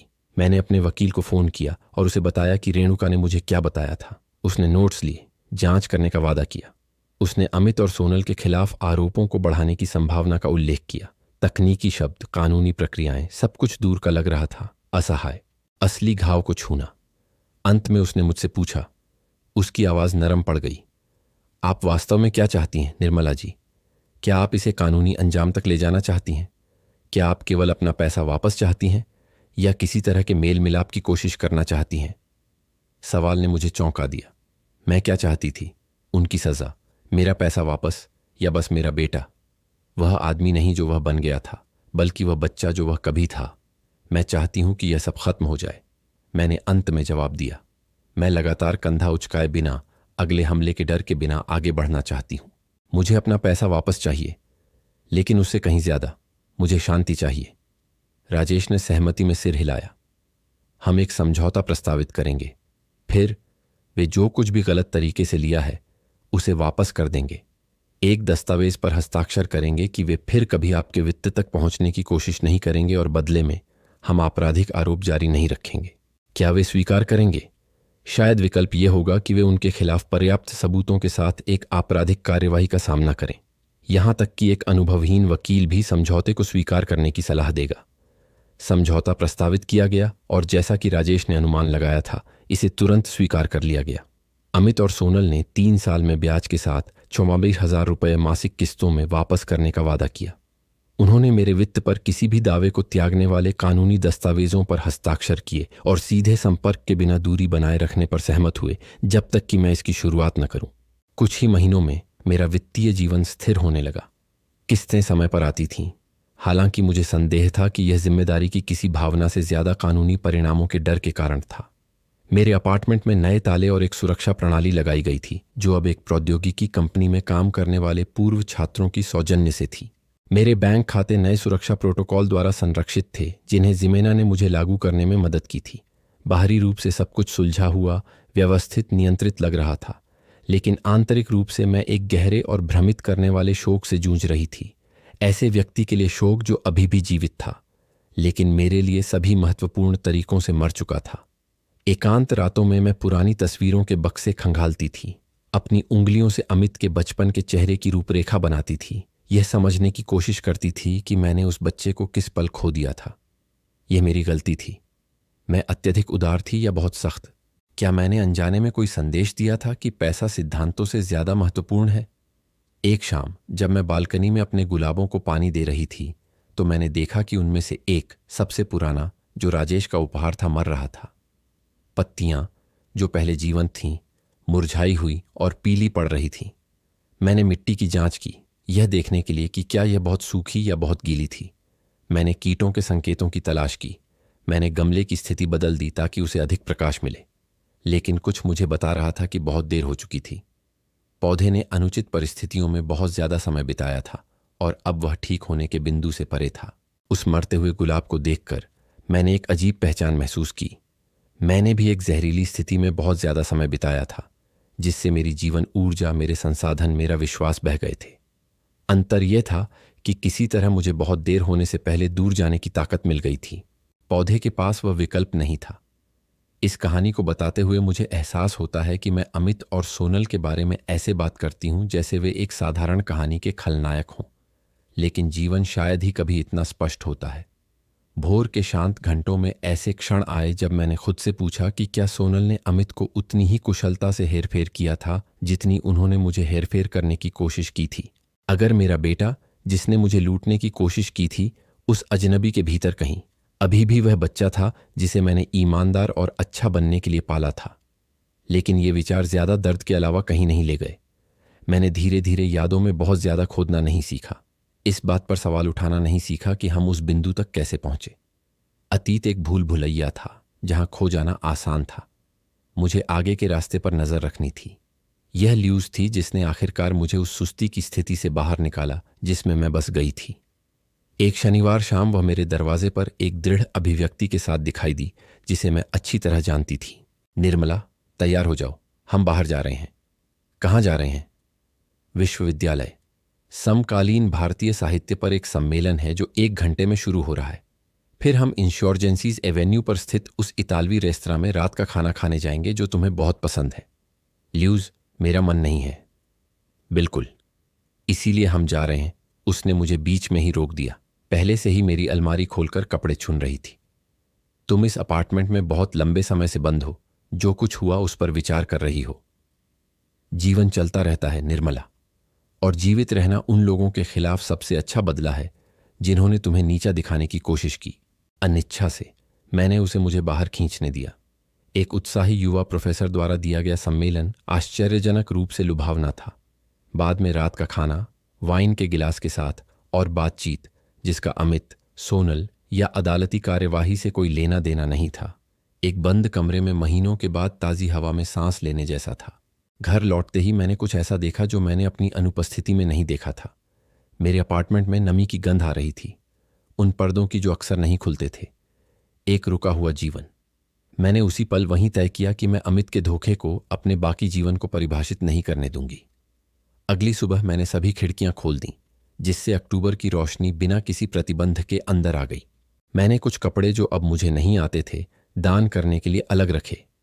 किताबें व्यवस्थित कीं, उन सतहों को साफ किया जिनकी मैंने उपेक्षा की थी। अपने स्थान के प्रति छोटे छोटे देखभाल के इशारे थे, जो वास्तव में मेरे स्वयं के प्रति देखभाल के इशारे थे। और इसी सफाई के दौरान मुझे एक दराज के निचले हिस्से में वह कार्ड मिला जो राजेश ने हमारी शादी की आखिरी सालगिरह पर मुझे दिया था, उनकी मृत्यु से ठीक 3 महीने पहले। अंदर उनकी तिरछी लिखावट में लिखा था, निर्मला के लिए, जो हमेशा अंधेरे दिनों में भी रोशनी ढूंढ लेती है। तुम्हारा दिल जितना तुम सोचती हो उससे कहीं ज्यादा मजबूत है। 2 दशक पहले लिखे गए शब्द वर्तमान तात्कालिक लग रहे थे, जैसे राजेश ने किसी तरह पहले ही अनुमान लगा लिया हो कि मुझे उनकी ठीक उसी क्षण जरूरत पड़ेगी। तब मैं रोई। वह संयमित रोना नहीं जो पिछले महीनों से मेरा साथी था, बल्कि गहरी सिसकियां जो मेरे अस्तित्व के केंद्र से आती हुई लग रही थी। मैं राजेश के लिए रोई, अमित के लिए रोई, अपने लिए रोई, उन सभी चीजों के लिए जो मैंने खो दी थी और उन सभी चीजों के लिए जो मुझे अभी भी खोजनी थी। जब आंसू अंततः सूखे तो मुझे कुछ ऐसा महसूस हुआ जिसकी मुझे उम्मीद नहीं थी। एक हल्कापन, जैसे रोने ने न केवल हालिया धोखे के दर्द को धो दिया था, बल्कि जमा हुई उदासी की परतों को भी धो दिया था, जिनके बारे में मुझे पता भी नहीं था कि मैं उन्हें ढो रही थी। उस रात महीनों में पहली बार मैं गहरी नींद सोई, उन दुस्वप्नों के बिना जो लगातार मेरे साथी बन गए थे। अगले दिन मैं एक ऐसी स्पष्टता के साथ जागी जिसे मैं भूल चुकी थी कि वह संभव थी। ये फिर से शुरू करने का समय था, न केवल जो कुछ हुआ था उसे स्वीकार करने का, बल्कि वास्तव में फिर से जीने का। मैं 70 साल की थी, मेरा स्वास्थ्य ठीक था, मेरा दिमाग तेज था, मेरी वफादार सहेलियां थीं और वित्तीय संसाधन हालांकि कम हो गए थे, फिर भी मुझे आराम से जीवन जीने की अनुमति देते थे। मेरे पास उससे ज्यादा था जितना बहुत से लोगों के पास कभी होगा, और इन वरदानों का लाभ न उठाना कृतज्ञता होगी। मैंने छोटे छोटे बदलावों के साथ शुरुआत की। मैंने वरिष्ठ नागरिकों के लिए विश्वविद्यालय में डिजिटल फोटोग्राफी का एक कोर्स ज्वाइन किया, कुछ ऐसा जो मैं हमेशा से करना चाहती थी लेकिन कभी समय नहीं मिला था। मैंने स्थानीय चर्च के भजन समूह में अपनी भागीदारी फिर से शुरू की, जिसे मैंने राजेश की मृत्यु के बाद छोड़ दिया था क्योंकि उनके बिना गाना मुझे गलत लगता था। मैंने जिमेना के आमंत्रण को स्वीकार कर लिया कि मैं उनके बैंक में वित्तीय शिक्षा पर कभी कभी व्याख्यान दूं, एक विडंबना जो मुझे अपनी हालिया अनुभव को देखते हुए समझ में आई। प्रत्येक नई गतिविधि, प्रत्येक नया रिश्ता इस बात की एक छोटी सी पुष्टि थी कि मेरी कहानी समाप्त नहीं हुई थी, कि अभी भी ऐसे अध्याय लिखने बाकी थे जिनमें अमित या उसके द्वारा पहुंचाया गया दर्द शामिल नहीं था। समय एक अजीब डॉक्टर है, यह सभी घावों को पूरी तरह से नहीं भरता जैसा कि पुरानी कहावतें कहती हैं, लेकिन यह उन्हें कुछ ऐसा में बदल देता है जिसके साथ हम जीना सीख जाते हैं। अमित के धोखे का तीव्र दर्द धीरे धीरे एक पुरानी उदासी में बदल गया जो हमेशा मौजूद रहती थी, लेकिन अब लकवाग्रस्त नहीं थी। मेरा एक हिस्सा अभी भी फोन बजने पर चौंक जाता था, यह डरते हुए कि वह कोई नई मांग या धमकी लेकर आया हो। दूसरा हिस्सा गुप्त रूप से उम्मीद करता था कि वह माफी मांगने के लिए फोन करेगा, यह कहने के लिए कि वह समझ गया है कि उसने क्या गलती की है। ऐसी कोई कॉल नहीं आई। समझौते की किश्तें मेरे खाते में समय पर आती रहीं। ठंडी और अव्यक्तिगत बैंक हस्तांतरण जो इस बात का एकमात्र अवशेष थे कि एक दिन हमारा कोई रिश्ता था। कभी कभी मैं सोचती थी कि अमित खुद को इन मासिक भुगतानों के बारे में कैसे समझाता होगा। क्या उसकी विकृत मानसिकता में वे एक प्रकार की जबरन वसूली थी जिसका वह शिकार था, या ऐसे पल आते थे जब वह अपने द्वारा किए गए नुकसान को पहचानता था। ये अनुत्तरित प्रश्न कम महत्वपूर्ण होते गए क्योंकि मेरा जीवन नए अनुभवों से भर गया। फोटोग्राफी का कोर्स एक अप्रत्याशित जुनून साबित हुआ। मैंने पाया कि मेरी आंखों में रचनाओं के लिए, उन पलों को कैद करने के लिए एक खास दृष्टि थी जिन्हें दूसरे नहीं देखते थे। मैंने अपने पड़ोस, स्थानीय दुकानदारों के चेहरों, उन्हीं खिड़कियों से देखे गए मौसमों में सूक्ष्म परिवर्तनों का दस्तावेजीकरण करना शुरू किया। दिन ब दिन जिमेना के बैंक में वित्तीय शिक्षा पर व्याख्यान एक अधिक संरचित कार्यक्रम में विकसित हुए। हमने इसे सेवानिवृत्ति के सुखमय वर्षों के लिए वित्त नाम दिया। मैं अर्थव्यवस्था के बुनियादी सिद्धांतों, घरेलू बजट, सेवानिवृत्ति योजना के बारे में बताती थी, लेकिन पारिवारिक वित्तीय दुरुपयोग के संकेतों के बारे में भी चेतावनी देती थी। अपने स्वयं के अनुभव को बिना नाम बताए एक केस स्टडी के रूप में उपयोग करती थी। जब आपका कोई प्रिय आपके पैसे को हमारे पैसे कहने लगे तो ध्यान दें। मैं प्रतिभागियों को बताती थी जिनमें ज्यादातर 60 से 70 साल की महिलाएं थीं। जब आपात स्थितियों के लिए ऋण मांगे जाते हैं जिनकी कभी पूरी तरह से व्याख्या नहीं की जाती, जब भुगतान के वादे बार बार किए जाते हैं और तोड़े जाते हैं, जब आप अपने पैसे के बारे में सवाल करने पर दोषी महसूस करने लगती हैं, ये ऐसी चेतावनियां हैं जिन्हें नज़रअंदाज नहीं किया जा सकता। कई चेहरों पर पहचान की नज़रें मुझे बताती थीं कि मेरी कहानी अनूठी नहीं थी। वृद्धों के खिलाफ वित्तीय दुरुपयोग को घेरने वाली शर्म और चुप्पी, खासकर जब यह परिवार के सदस्यों द्वारा किया जाता है, तो अलग थलग मामलों का भ्रम पैदा करती है, जबकि वास्तव में यह एक मूक महामारी है। न्याय के लगभग 1 साल बाद ऐसी ही एक व्याख्यान के बाद मैं सुनील से मिली। वह 74 साल के एक सज्जन थे, 5 साल से विधुर, जिन्होंने मेरे प्रस्तुतिकरण को विशेष ध्यान से सुना था। जब प्रश्नोत्तर सत्र समाप्त हुआ तो उन्होंने सभी के बिखरने का इंतजार किया और फिर पास आए। आपकी बातचीत ने मुझे बहुत गहराई से प्रभावित किया, उन्होंने हाथ बढ़ाते हुए कहा। सुनील मल्होत्रा। निर्मला चौधरी, मैंने जवाब दिया, उनकी दयालु भूरी आंखों और उनके शांत बोलने के तरीके को देखते हुए। मुझे खुशी है कि यह उपयोगी रहा, उम्मीद है कि उपयोगी और आंखों को खोलने वाली। वह एक पल के लिए रुके। मेरे छोटे बेटे के साथ भी कुछ ऐसा ही हुआ था। न्यायिक प्रक्रिया तक तो नहीं पहुंचा, पर बहुत करीब था। उनकी आंखों में एक समझ थी जिसने मुझे निहत्था कर दिया, एक विशेष दर्द का साझा ज्ञान जिसे कुछ ही पूरी तरह समझ पाते हैं। इसके बारे में बात करना मुश्किल है, मैंने देखा। शर्म ही हमें अलग थलग रखती है। उन्होंने बात पूरी की। और अलगाव ही दुर्व्यवहार को जारी रहने देता है। मैंने उनके कॉफी के निमंत्रण को स्वीकार किया। हमने घंटों बातें की, न केवल बच्चों के साथ अपने दर्दनाक अनुभवों के बारे में, बल्कि किताबों, संगीत, उन जगहों के बारे में जहां हम गए थे और उन सपनों के बारे में जो हम अभी भी देखते थे। गैब्रियल इतिहास के एक प्रोफेसर थे। वह जैज के प्रति जुनूनी थे। उनके अनुसार वे दिल्ली में सबसे अच्छी मशरूम रिसोट्टो बनाते थे और उनके पास एक बूढ़ा कुत्ता था जिसका नाम काफका था। मैंने पूछा, क्या लेखक के नाम पर? उन्होंने हंसते हुए जवाब दिया, नहीं, क्योंकि जब वह पिल्ला था तो वह दीवारों को ऐसे घूरता था जैसे कुछ समझ से परे और थोड़ा खतरनाक देख रहा हो। यह नाम उचित लगा। उस शाम के अंत में हमने फ़ोन नंबरों का आदान प्रदान किया, इस अस्पष्ट वादे के साथ कि हम संपर्क में रहेंगे। मैंने उसके बाद ज्यादा नहीं सोचा। आकस्मिक मुलाकातें होती हैं और शायद ही कभी कुछ महत्वपूर्ण होती हैं, खासकर हमारी उम्र में। मेरे आश्चर्य के लिए गैब्रियल ने अगले दिन फ़ोन किया और मुझे सप्ताहांत में सेस्क पोम्पेया में एक जैज संगीत कार्यक्रम में आमंत्रित किया। मैंने जिज्ञासा से अधिक के लिए स्वीकार किया। मैंने लगभग 30 साल से किसी डेट पर नहीं गई थी। राजेश की मृत्यु के कुछ महीनों बाद से, जब अच्छी नीयत वाली सहेलियों ने मुझे बाजार में फिर से प्रवेश कराने की कोशिश की थी। वह एक अनुभव था जिसे मैंने विनाशकारी माना था और जिसे दोहराने की कोई इच्छा नहीं थी। लेकिन गैब्रियल उस समय के पुरुषों से अलग थे जिनसे मैं मिली थी। उनमें कोई हताशा नहीं थी, कोई जल्दबाजी नहीं थी, कोई भावना नहीं थी कि मुझे उनके ध्यान के लिए आभारी महसूस करना चाहिए। बस ऐसे व्यक्ति का शांत साथ था जो समय का मूल्य समझता था, जो छोटे पलों की सराहना करना जानता था, जो विधवापन को हल करने वाली समस्या के रूप में नहीं देखता था, बल्कि उस कहानी का एक हिस्सा मानता था जो हमें वहां तक ले आई थी। संगीत कार्यक्रम के बाद एक रात का खाना था, जिसने और संगीत कार्यक्रमों, कला प्रदर्शनियों, चैपलटेपेक पार्क में सैर, कैफे में लंबी बातचीत को जन्म दिया। गैब्रियल में मुझे कुछ ऐसा मिला जिसकी मुझे उम्मीद नहीं थी। एक साथी जिसने राजेश द्वारा छोड़ी गई जगह को नहीं भरा, बल्कि एक पूरी तरह से नई जगह बनाई, जहां मैं केवल राजेश की विधवा या अमित की मां नहीं, बल्कि निर्मला बन सकती थी। एक महिला जिसके अपने विचार, इच्छाएं, डर और आशाएं थीं। हमारी पहली मुलाकात के 6 महीने बाद गैब्रियल ने मुझे अपने कुत्ते काफका से मिलवाने के लिए आमंत्रित किया। वह एक बूढ़ा हाइब्रिड था जिसकी नाक के चारों ओर भूरे बाल थे और एक दार्शनिक स्वभाव था जो उसके नाम को सही ठहराता था। हमने दोपहर उनके आरामदायक अपार्टमेंट में बिताई जो किताबों और विनाइल रिकॉर्ड से भरा था, जबकि वह प्रसिद्ध मशरूम रिसोट्टो बना रहे थे। निर्मला, तुम्हें पता है मुझे तुम्हारी सबसे ज्यादा क्या बात पसंद है? उन्होंने चावल को धीरे धीरे हिलाते हुए पूछा। तुम्हारी लचक। तुम कुछ ऐसी स्थिति से गुजरी हो जिसने कई लोगों को तोड़ दिया होता, लेकिन बंद होने के बजाय तुमने उस अनुभव को कुछ ऐसा बना दिया जो दूसरों की मदद करता है।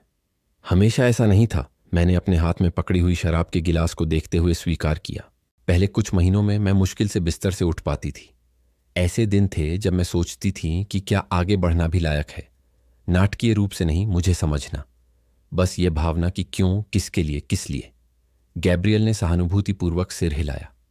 मैं उस भावना को अच्छी तरह जानता हूं।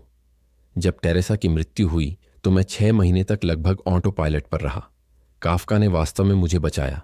एक बूढ़ा कुत्ता जिसे नियमित सैर और विशिष्ट समय पर भोजन की आवश्यकता थी, उसने मुझे एक उद्देश्य दिया जब मैं अपने अंदर कोई उद्देश्य नहीं ढूंढ पा रहा था। जब मैंने गैब्रियल को सटीक और शांत हरकतों के साथ खाना बनाते देखा तो मुझे एहसास हुआ कि मेरे जीवन का यह नया चरण कितना अप्रत्याशित था। 71 साल की उम्र में एक विनाशकारी विश्वासघात के बाद जिसने मुझे कड़वा और अविश्वासी बना दिया होना चाहिए था, मैं एक ऐसे आदमी की रसोई में बैठी थी जिसे मैं मुश्किल से 1 साल से जानती थी। कुछ ऐसा महसूस कर रही थी जो अजीब तरह से खुशी जैसा था। तुम क्या सोच रही हो? गैब्रियल ने मेरी चुप्पी देखकर पूछा। मैं सोच रही हूं कि जीवन कितना अप्रत्याशित है। हम हर उस चीज को कैसे खो सकते हैं जिसे हम सुरक्षित मानते थे, और फिर भी किसी तरह हम जहां कम से कम उम्मीद करते हैं वहां नई शुरुआत पाते हैं। वह मुस्कुराया, वह दयालु मुस्कान जो पिछले कुछ महीनों में परिचित हो गई थी। नई शुरुआत, मुझे यह पसंद है। मुझे लगता है कि हम यही कर रहे हैं, है ना? कुछ नया शुरू कर रहे हैं। हमारा रिश्ता दो ऐसे लोगों की सावधानी के साथ विकसित हुआ जो प्यार के मूल्य और नुकसान की कीमत दोनों को जानते थे। युवावस्था की कोई जल्दबाजी नहीं थी, न ही पारंपरिक उम्मीदें कि एक रिश्ते को कहाँ जाना चाहिए। हम दो पूर्ण व्यक्ति थे जिन्होंने एक दूसरे के खाली स्थानों को भरने का नाटक किए बिना अपने जीवन के कुछ हिस्सों को साझा करना चुना। गैब्रियल ने मुझे अपने छोटे से दोस्तों के समूह से मिलवाया। अन्य सेवानिवृत्त प्रोफेसर, एक शौकिया जैज समूह जिसके साथ वह कभी कभी खेलते थे, अपनी छोटी बहन और अपने जीजा से। मैंने उसे लता, सीमा, अपने कोरस के सहयोगियों से मिलवाया।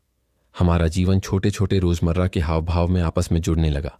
उधार ली गई किताबें, साझा व्यंजन, सुप्रभात संदेश, रात की कॉल सिर्फ शुभ रात्रि कहने के लिए। क्या तुम्हें लगता है कि 70 के बाद फिर से प्यार करना संभव है? मैंने एक रात उससे पूछा जब हम पार्क में टहल रहे थे।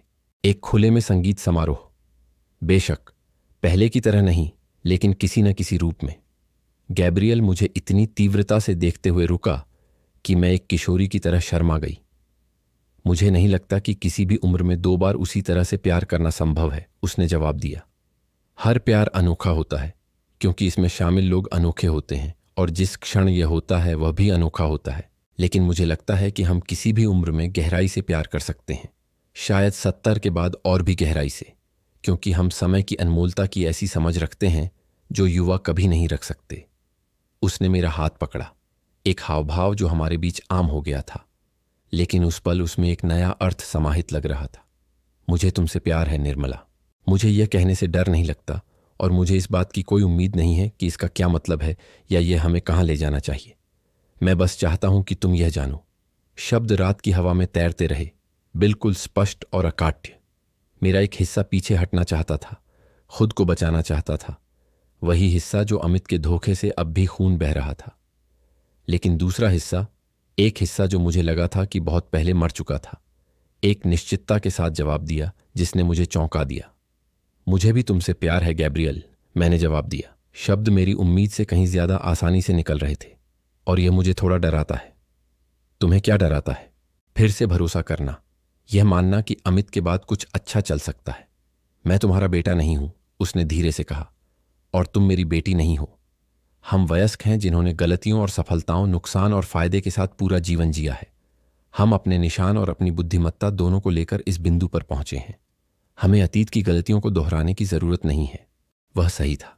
बेशक, जो डर मुझे महसूस हो रहा था वह वास्तव में गैब्रियल के बारे में नहीं था, बल्कि मेरे अपने फैसले की क्षमता के बारे में था।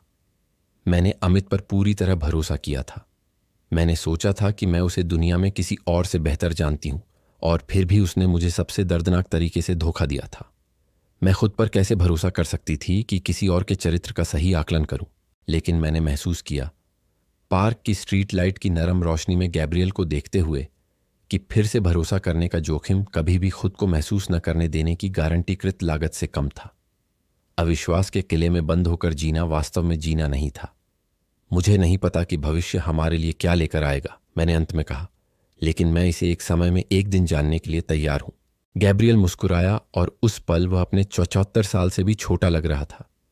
वह झुका और उसने मुझे चूमा। हमारा पहला चुंबन नरम और वादे से भरा, एक किताब के पहले अध्याय की तरह जिसे हम दोनों उत्सुकता से पढ़ना जारी रखना चाहते थे। हमारे रिश्ते ने अगले महीनों में फलना फूलना शुरू कर दिया, अपनी खुद की गति और दिनचर्या विकसित की। हमने अपने सप्ताहांत उसके अपार्टमेंट और मेरे अपार्टमेंट के बीच बदल दिए। हमने पसंदीदा रेस्तरां, जिन फिल्मों का हम दोनों ने आनंद लिया, जिन संगीतकारों को हमने बार बार सुना, उन्हें खोजा। हमने राजनीति पर, कॉफी बनाने के सबसे अच्छे तरीके पर, इस बात पर कि क्या सूर्योदय देखने के लिए जल्दी उठना लायक था, अपनी पहली छोटी बहस की। मुझे विश्वास था कि हाँ, उसे सोना पसंद था। हमने एक दूसरे को बदलने की कोशिश की बिना अपनी भिन्नताओं को स्वीकार करना सीखा। कई मायनों में यह एक अधिक परिपक्व और संतुलित रिश्ता था जो मैंने कभी अनुभव किया था, यहाँ तक कि राजेश के साथ भी, जो एक अच्छा पति था, लेकिन एक ऐसी पीढ़ी का उत्पाद था जहां लिंग भूमिकाएं अधिक कठोर थीं। गैब्रियल के साथ एक वास्तविक साझेदारी थी, एक निरंतर देना और लेना, दूसरे की व्यक्तित्व के लिए गहरा सम्मान। हमारी पहली मुलाकात के 1 साल बाद गैब्रियल ने मुझे एक अप्रत्याशित प्रस्ताव से चौंका दिया। मैं सोच रहा था, उसने कहा, जब हम उसके अपार्टमेंट में रात का खाना खा रहे थे और कफका हमारे पैरों में शांति से सो रहा था। हम दोनों अकेले रहते हैं, हम दोनों के पास हमारी जरूरत से बड़े अपार्टमेंट हैं। यह आर्थिक, पारिस्थितिक और भावनात्मक रूप से समझ में आता है कि हम एक साथ रहने पर विचार करें। सुझाव ने मुझे अचंभित कर दिया। 72 साल की उम्र में एक साथ रहना एक युवा, लगभग आवेगी निर्णय लग रहा था, और फिर भी यह बिल्कुल व्यावहारिक अर्थ रखता था। क्या तुम मुझसे एक साथ रहने के लिए कह रहे हो? मैंने पूछा। यह सुनिश्चित करना चाहती थी कि हम एक ही बात पर थे। हाँ, उसने पुष्टि की। अगर तुम्हें सहज महसूस नहीं होता है तो यह स्थायी नहीं होना चाहिए। हम 3 महीने का परीक्षण कर सकते हैं। अगर यह काम नहीं करता है तो हर कोई बिना किसी नाराजगी के अपने अपार्टमेंट में वापस चला जाता है। हम कहाँ रहेंगे? तुम्हारे अपार्टमेंट में या मेरे अपार्टमेंट में? वास्तव में दोनों में से किसी में भी नहीं। वह थोड़ा घबराया हुआ लग रहा था। मैं सोच रहा था कि हम एक नई जगह ढूंढ सकते हैं, कुछ ऐसा जो हमारा हो, मेरा या तुम्हारा नहीं, एक नई शुरुआत।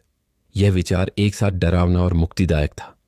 जिस अपार्टमेंट में मैं राजेश के साथ रहती थी, जहां मैंने अमित को पाला था, जहां हर कमरे में यादें थीं, कुछ मीठी, कुछ दर्दनाक, उसे छोड़ना, एक नई जगह में शुरुआत करना, बिना भूतों के, बिना पहले से मौजूद कहानियों के।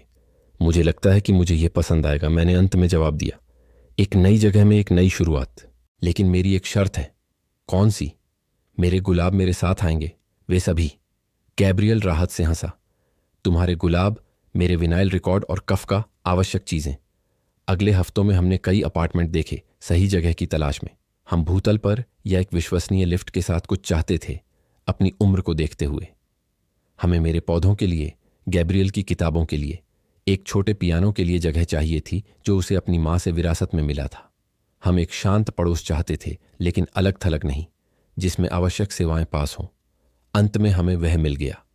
पोलैंको में 2 बेडरूम का एक अपार्टमेंट, जिसमें एक धूप वाला छज्जा जो मेरे गुलाबों के लिए उत्तम था, एक विशाल कमरा जहां अमित का पियानो आराम से फिट हो सकता था, और पास का एक पार्क जहां काफका टहल सकता था। पड़ोस में हमें जो कुछ भी चाहिए था, वह सब कुछ पैदल दूरी पर था। दवा की दुकान, सुपरमार्केट, बेकरी, यहां तक कि एक छोटा सा सांस्कृतिक केंद्र भी जहां वरिष्ठ नागरिकों के लिए गतिविधियां होती थीं। हमने घर बदलने की योजना बनानी शुरू कर दी, यह तय करते हुए कि क्या ले जाना है, क्या दान करना है और क्या पीछे छोड़ना है। यह एक अलगाव का अभ्यास था और साथ ही साथ एक पुनर्मूल्यांकन भी था। हर उस चीज का जिसका हम चुनाव करते थे, उसका एक अर्थ होता था। हर उस चीज का जिसे हम पीछे छोड़ने का फैसला करते थे, वह एक मुक्ति का प्रतिनिधित्व करता था। यह इसी आयोजन प्रक्रिया के दौरान था कि मैंने एक दराज के निचले हिस्से में आखिरी उपहार पाया जो मैंने अमित को सब कुछ बिखरने से पहले दिया था।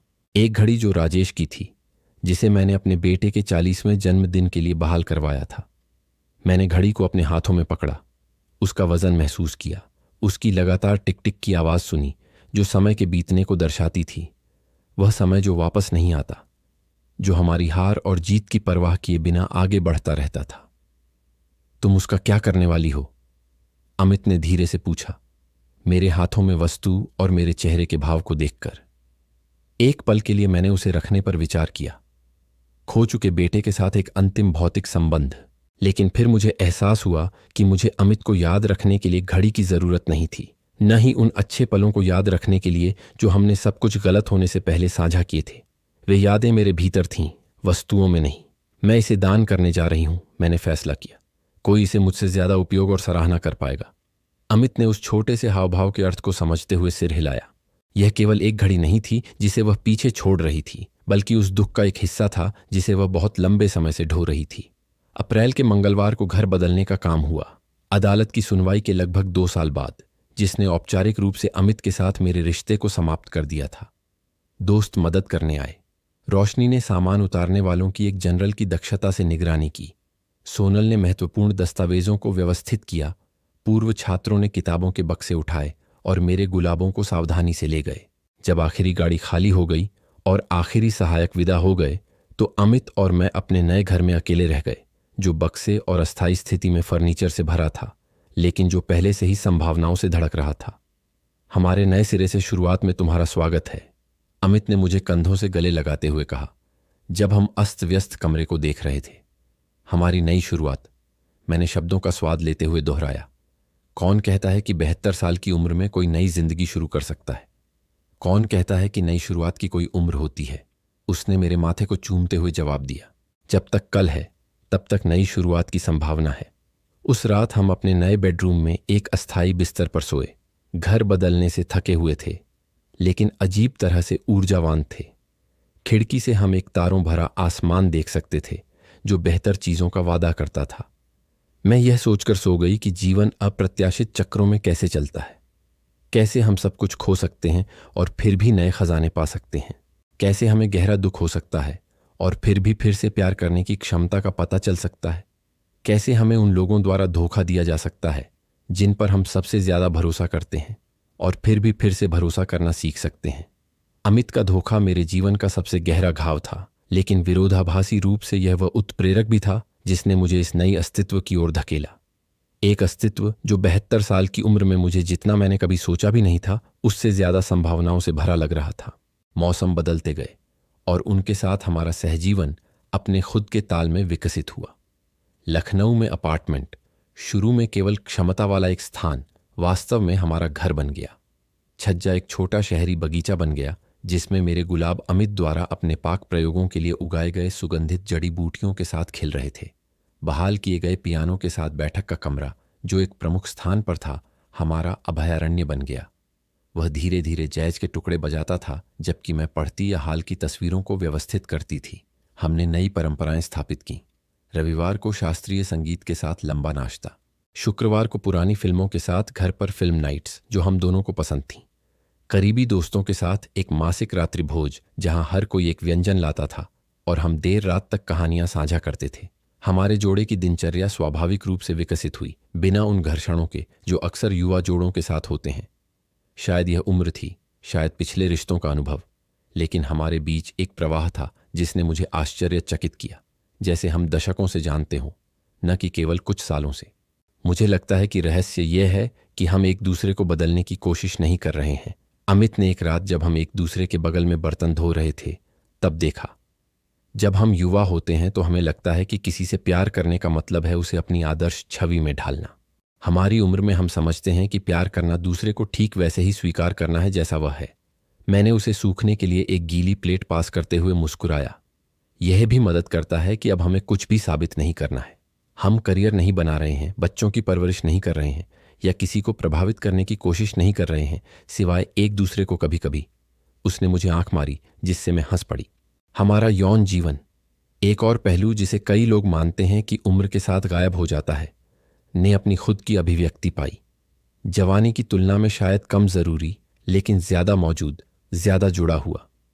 एक गहरे अंतरंगता थी किसी ऐसे व्यक्ति को जानने और उससे जाने जाने में जो एक पुराने शरीर की सीमाओं और सुंदरियों को समझता था कि उन्हें पूर्णता की तलाश नहीं थी, बल्कि वे साझा कमजोरियों में भी एक तरह का आकर्षण पाते थे। 70 की उम्र में प्रेम एक पुरानी अच्छी शराब जैसा है, अमित ने एक बार मेरे बगल में लेटकर प्रेम करने के बाद कहा। शायद पहली नजर में कम तीव्र, लेकिन उसमें ऐसे रंग और गहराई होती है जो केवल समय ही दे सकता है। इस नए पड़ाव में मेरा पैसों से रिश्ता भी बदल गया था। अमित के साथ समझौते की किस्तें नियमित रूप से आती थीं और हर मासिक जमा राशि अतीत की एक छोटी सी याद दिलाती थी। शुरुआत में मैं उत्सुकता से खाते की जांच करती थी, इस डर से कि भुगतान रुक न जाए, कि अमित अपनी जिम्मेदारियों से बचने के लिए कोई कानूनी रास्ता न खोज ले। लेकिन समय के साथ वह चिंता कम होती गई। राजेश और मैंने एक वित्तीय प्रणाली स्थापित की जो हमारे साझा मूल्यों को दर्शाती थी। हमने व्यक्तिगत खर्चों और पिछली बचत के लिए अलग खाते रखे, लेकिन घर के खर्चों के लिए एक संयुक्त खाता बनाया। हम दोनों अपनी आय के अनुपात में योगदान करते थे और सभी महत्वपूर्ण निर्णयों पर खुलकर चर्चा की जाती थी। यह एक व्यावहारिक, सम्मानजनक व्यवस्था थी जिसमें रिश्तों में अक्सर पैसे को लेकर होने वाले सत्ता संघर्ष नहीं थे। यह मज़ेदार है, मैंने एक शाम उससे कहा जब हम वित्तीय दस्तावेज व्यवस्थित कर रहे थे। मैंने बुढ़ापे को सुरक्षित करने के लिए जीवन भर बचत की, और अब जब मैं यहाँ हूँ तो मुझे पता चला कि सच्ची सुरक्षा केवल पैसे से नहीं बल्कि उन रिश्तों से आती है जो हम बनाते हैं। हालांकि एक अच्छी सेवानिवृत्ति योजना निश्चित रूप से मदद करती है, राजेश ने व्यावहारिकता से जोड़ा, जिससे मुझे हंसी आ गई। अमित का सवाल हमारी खुशी पर एक सामयिक छाया की तरह बना हुआ था। राजेश ने कभी इस विषय पर दबाव नहीं डाला, लेकिन वह हमेशा सुनने को तैयार रहते थे जब मुझे अपने बेटे के बारे में, खोने के दर्द के बारे में, उस भ्रम के बारे में बात करने की आवश्यकता महसूस होती थी जो मुझे अब भी उस बच्चे को उस आदमी के साथ मिलाने की कोशिश में होती थी जिसे मैंने पाला था और जिसने मुझे धोखा दिया था। कभी कभी मैं सोचती हूँ कि क्या मुझे उससे संपर्क करने की कोशिश करनी चाहिए। मैंने एक रात स्वीकार किया जब हम खिड़की से बारिश देख रहे थे। पहले जैसा होने के लिए नहीं, वह तो असंभव होगा, लेकिन बस पता नहीं, शायद एक चक्र को पूरा करने के लिए। राजेश ने जवाब देने से पहले मेरे शब्दों पर ध्यान से विचार किया। तुम इससे क्या हासिल करने की उम्मीद करती हो? माफी, स्पष्टीकरण, सुलह? इस सवाल ने मुझे सोचने पर मजबूर कर दिया। आखिरकार जो कुछ भी हुआ था उसके बाद मैं अमित से क्या चाहती थी? मुझे लगता है कि मैं समझना चाहती हूं, मैंने अंत में जवाब दिया। मैं जानना चाहती हूं कि मेरा बेटा, जिसे मैंने ईमानदारी और सम्मान के मूल्यों के साथ पाला था, वह ऐसा कैसे कर सका? क्या कुछ ऐसा था जो मैंने नहीं देखा? कुछ ऐसा जो मैं अलग तरीके से कर सकती थी? राजेश ने मेरा हाथ थामा। उसकी उंगलियां मेरी उंगलियों में गूंथी हुई थीं। ये एक ऐसा भाव था जो मेरी अपनी सांसों जितना ही परिचित हो गया था। निर्मला, क्या तुम जानती हो कि कुछ सवालों के संतोषजनक जवाब नहीं होते, है ना? कभी कभी लोग भयानक निर्णय लेते हैं उन कारणों से जिन्हें वे खुद भी पूरी तरह से नहीं समझते। मैं जानती हूं, मैंने आह भरी, लेकिन फिर भी सवाल न पूछना मुश्किल है। मैंने अमित को एक पत्र लिखने की संभावना पर विचार किया, जिसमें कोई आरोप नहीं थे, कुछ भी मांगने वाला नहीं था, बस संभावित संचार के लिए एक मार्ग खोलना था। मैंने कुछ मसौदे लिखे, लेकिन मैंने उन्हें कभी नहीं भेजा। कुछ मुझे बता रहा था कि हमारे बीच की चुप्पी अभी के लिए आवश्यक थी। शायद कुछ घाव थे जिन्हें केवल समय ही भर सकता था, दूरियां जिन्हें बनाए रखने की आवश्यकता थी इससे पहले कि कोई भी करीब आ सके। इस बीच हमारा जीवन चलता रहा। राजेश अतिथि प्रोफेसर के रूप में कभी कभार कक्षाएं देते रहे और भारतीय इतिहास पर एक अध्ययन समूह का समन्वय कर रहे थे। मैं बुजुर्गों के लिए अपना वित्तीय शिक्षा कार्यक्रम बढ़ा रही थी, जिसमें अब धोखाधड़ी और वित्तीय दुर्व्यवहार से सुरक्षा पर विशेष कार्यशालाएं शामिल थीं। हमने एक साथ छोटी यात्राएं की योजना बनाना शुरू किया। पहले आसपास के ऐतिहासिक शहरों में सप्ताहांत की छुट्टी, फिर गोवा घूमने के लिए अधिक महत्वाकांक्षी योजनाएं, एक सपना जिसे मैंने दशकों तक टाल दिया था। हम उम्र को हमें सीमित नहीं करने देंगे, राजेश जोर देते थे जब हम नक्शे और यात्रा कार्यक्रम का अध्ययन कर रहे थे। हम धीरे चल सकते हैं, हमें अधिक विराम की आवश्यकता हो सकती है, लेकिन हम अभी भी खोज कर सकते हैं, हम अभी भी विस्मित हो सकते हैं। हमारी पहली बड़ी यात्रा एक साथ गोवा और उसके आसपास की थी। राजेश अपने इतिहास के ज्ञान के साथ हर सैर को उस क्षेत्र को आकार देने वाले उपनिवेशीकरण, सांस्कृतिक प्रभावों और सामाजिक संघर्षों पर एक आकर्षक पाठ में बदल देते थे। मैं अपनी नई फोटोग्राफी के जुनून के साथ सब कुछ दस्तावेज कर रही थी। औपनिवेशिक वास्तुकला, रंगीन बाजार, चमकदार समुद्र तट, स्थानीय मछुआरों के झुर्रीदार चेहरे जो समुद्र की कहानियां सुनाते थे। एक विशेष रूप से जादुई शाम, एक सुनसान समुद्र तट पर बैठे सूर्यास्त देखते हुए राजेश ने मेरा हाथ थामा और कुछ ऐसा कहा जो मेरी याद में हमेशा के लिए अंकित हो गया। क्या तुम जानती हो कि मुझे हम दोनों में सबसे ज्यादा क्या पसंद है, निर्मला? कि हम केवल बुढ़ापे में जीवित नहीं रह रहे हैं, हम इसमें पनप रहे हैं। हम एक ऐसा जीवन बना रहे हैं जो समृद्ध और सार्थक है, हमारी उम्र के बावजूद नहीं, बल्कि हमारी उम्र के कारण। उसके शब्दों ने वही पकड़ा जो मैं महसूस कर रही थी। ये बुढ़ापे का इनकार नहीं था, जवानी की नकल करने का एक हताश प्रयास नहीं था, बल्कि बूढ़े होने के विशेषाधिकार का उत्सव था। एक ऐसी उम्र तक पहुंचना जहां ज्ञान जल्दबाजी की जगह लेता है, जहां प्रशंसा अधिग्रहण की जगह लेती है, जहां समय की गुणवत्ता उसकी मात्रा से अधिक मायने रखती है। काश और लोग इसे समझते। मैंने क्षितिज को गुलाबी और नारंगी रंग में रंगते हुए जवाब दिया कि बुढ़ापा अंत की ओर एक फिसलन भरी ढलान नहीं है, बल्कि एक पहाड़ है जहां से कोई दूर और अधिक स्पष्ट रूप से देख सकता है। लखनऊ लौटकर मुझे एक अप्रत्याशित पत्र मिला। अमित का प्रतिनिधित्व करने वाली कानून फर्म के लेटरहेड वाला एक पत्र। मैंने लिफाफा खोलते ही मेरा दिल तेजी से धड़कने लगा, किसी नई कानूनी जटिलता से डरकर। इसके बजाय मुझे एक संक्षिप्त नोट मिला। प्रिय निर्मला देवी, हम आपको सूचित करना चाहते हैं कि आपके बेटे अमित ओलिवेरा ने हमसे अनुरोध किया है कि हम स्थापित समझौते का शेष मूल्य स्थानांतरित कर दें, जिससे आरण पूरी तरह से चुकाया जा सके। स्थानांतरण पहले ही आपके बैंक खाते में कर दिया गया है। इसके अतिरिक्त श्री ओलिवेरा ने अनुरोध किया है कि हम व्यक्तिगत प्रकृति का संलग्न लिफाफा भी शामिल करें। सादर, डॉ मॉरिसियो पेक्सोटो। बड़े लिफाफे के अंदर एक और छोटा लिफाफा था जिस पर अमित की परिचित लिखावट में मेरा नाम लिखा था। उसे खोलने पर मेरे हाथ कांप रहे थे। माँ, मैं तुम्हें जो कर्जदार हूं उसका शेष भुगतान कर रहा हूं। इसलिए नहीं कि मेरे पास पैसा आसानी से उपलब्ध है, मेरे पास नहीं है, बल्कि इसलिए कि मुझे अपने जीवन का यह अध्याय बंद करना है। सोनल और मैं 6 महीने पहले अलग हो गए। उसने मुझे किसी ऐसे व्यक्ति के लिए छोड़ दिया जिसके पास अधिक साधन थे। विडंबना है ना? इस प्रक्रिया में मैंने उसके द्वारा बताए गए कई झूठों और कई हेरफेरों का पता लगाया जिन्हें मैं उस समय समझ नहीं पाई थी। यह मुझे उस गलती से बरी नहीं करता जो हमने तुम्हारे साथ की। मैं वयस्क था, मैंने अपने खुद के फैसले लिए और वे भयानक थे। मैं तुम्हारी माफ़ी की उम्मीद नहीं करता, मैं इसके लायक नहीं हूं, लेकिन मैं चाहता था कि तुम जानो कि मैं अपने जीवन को अधिक ठोस नींव पर फिर से बनाने की कोशिश कर रहा हूं। मैंने तुम्हें अपना कर्ज चुकाने के लिए आरण लिया क्योंकि मैं अब यह छाया हम पर नहीं चाहता। मुझे पता चला है कि तुम किसी के साथ रह रही हो। मुझे उम्मीद है कि तुम खुश हो। अमित का पत्र मेल मिलाप का अनुरोध नहीं था, न ही सीधे माफी का अनुरोध। यह कुछ अधिक जटिल था। एक आंशिक स्वीकृति गलती की, एक दर्दनाक कहानी को बंद करने का प्रयास, शायद किसी प्रकार के उपचार की दिशा में एक पहला छोटा कदम। मैंने यह पत्र राजेश को दिखाया, जिन्होंने इसे ध्यान से पढ़ा। तुम क्या सोचते हो? मैंने पूछा। यह तय नहीं कर पा रही थी कि मुझे कैसा महसूस करना चाहिए। यह एक आत्मचिंतन की शुरुआत लगती है, उन्होंने विचारपूर्वक उत्तर दिया।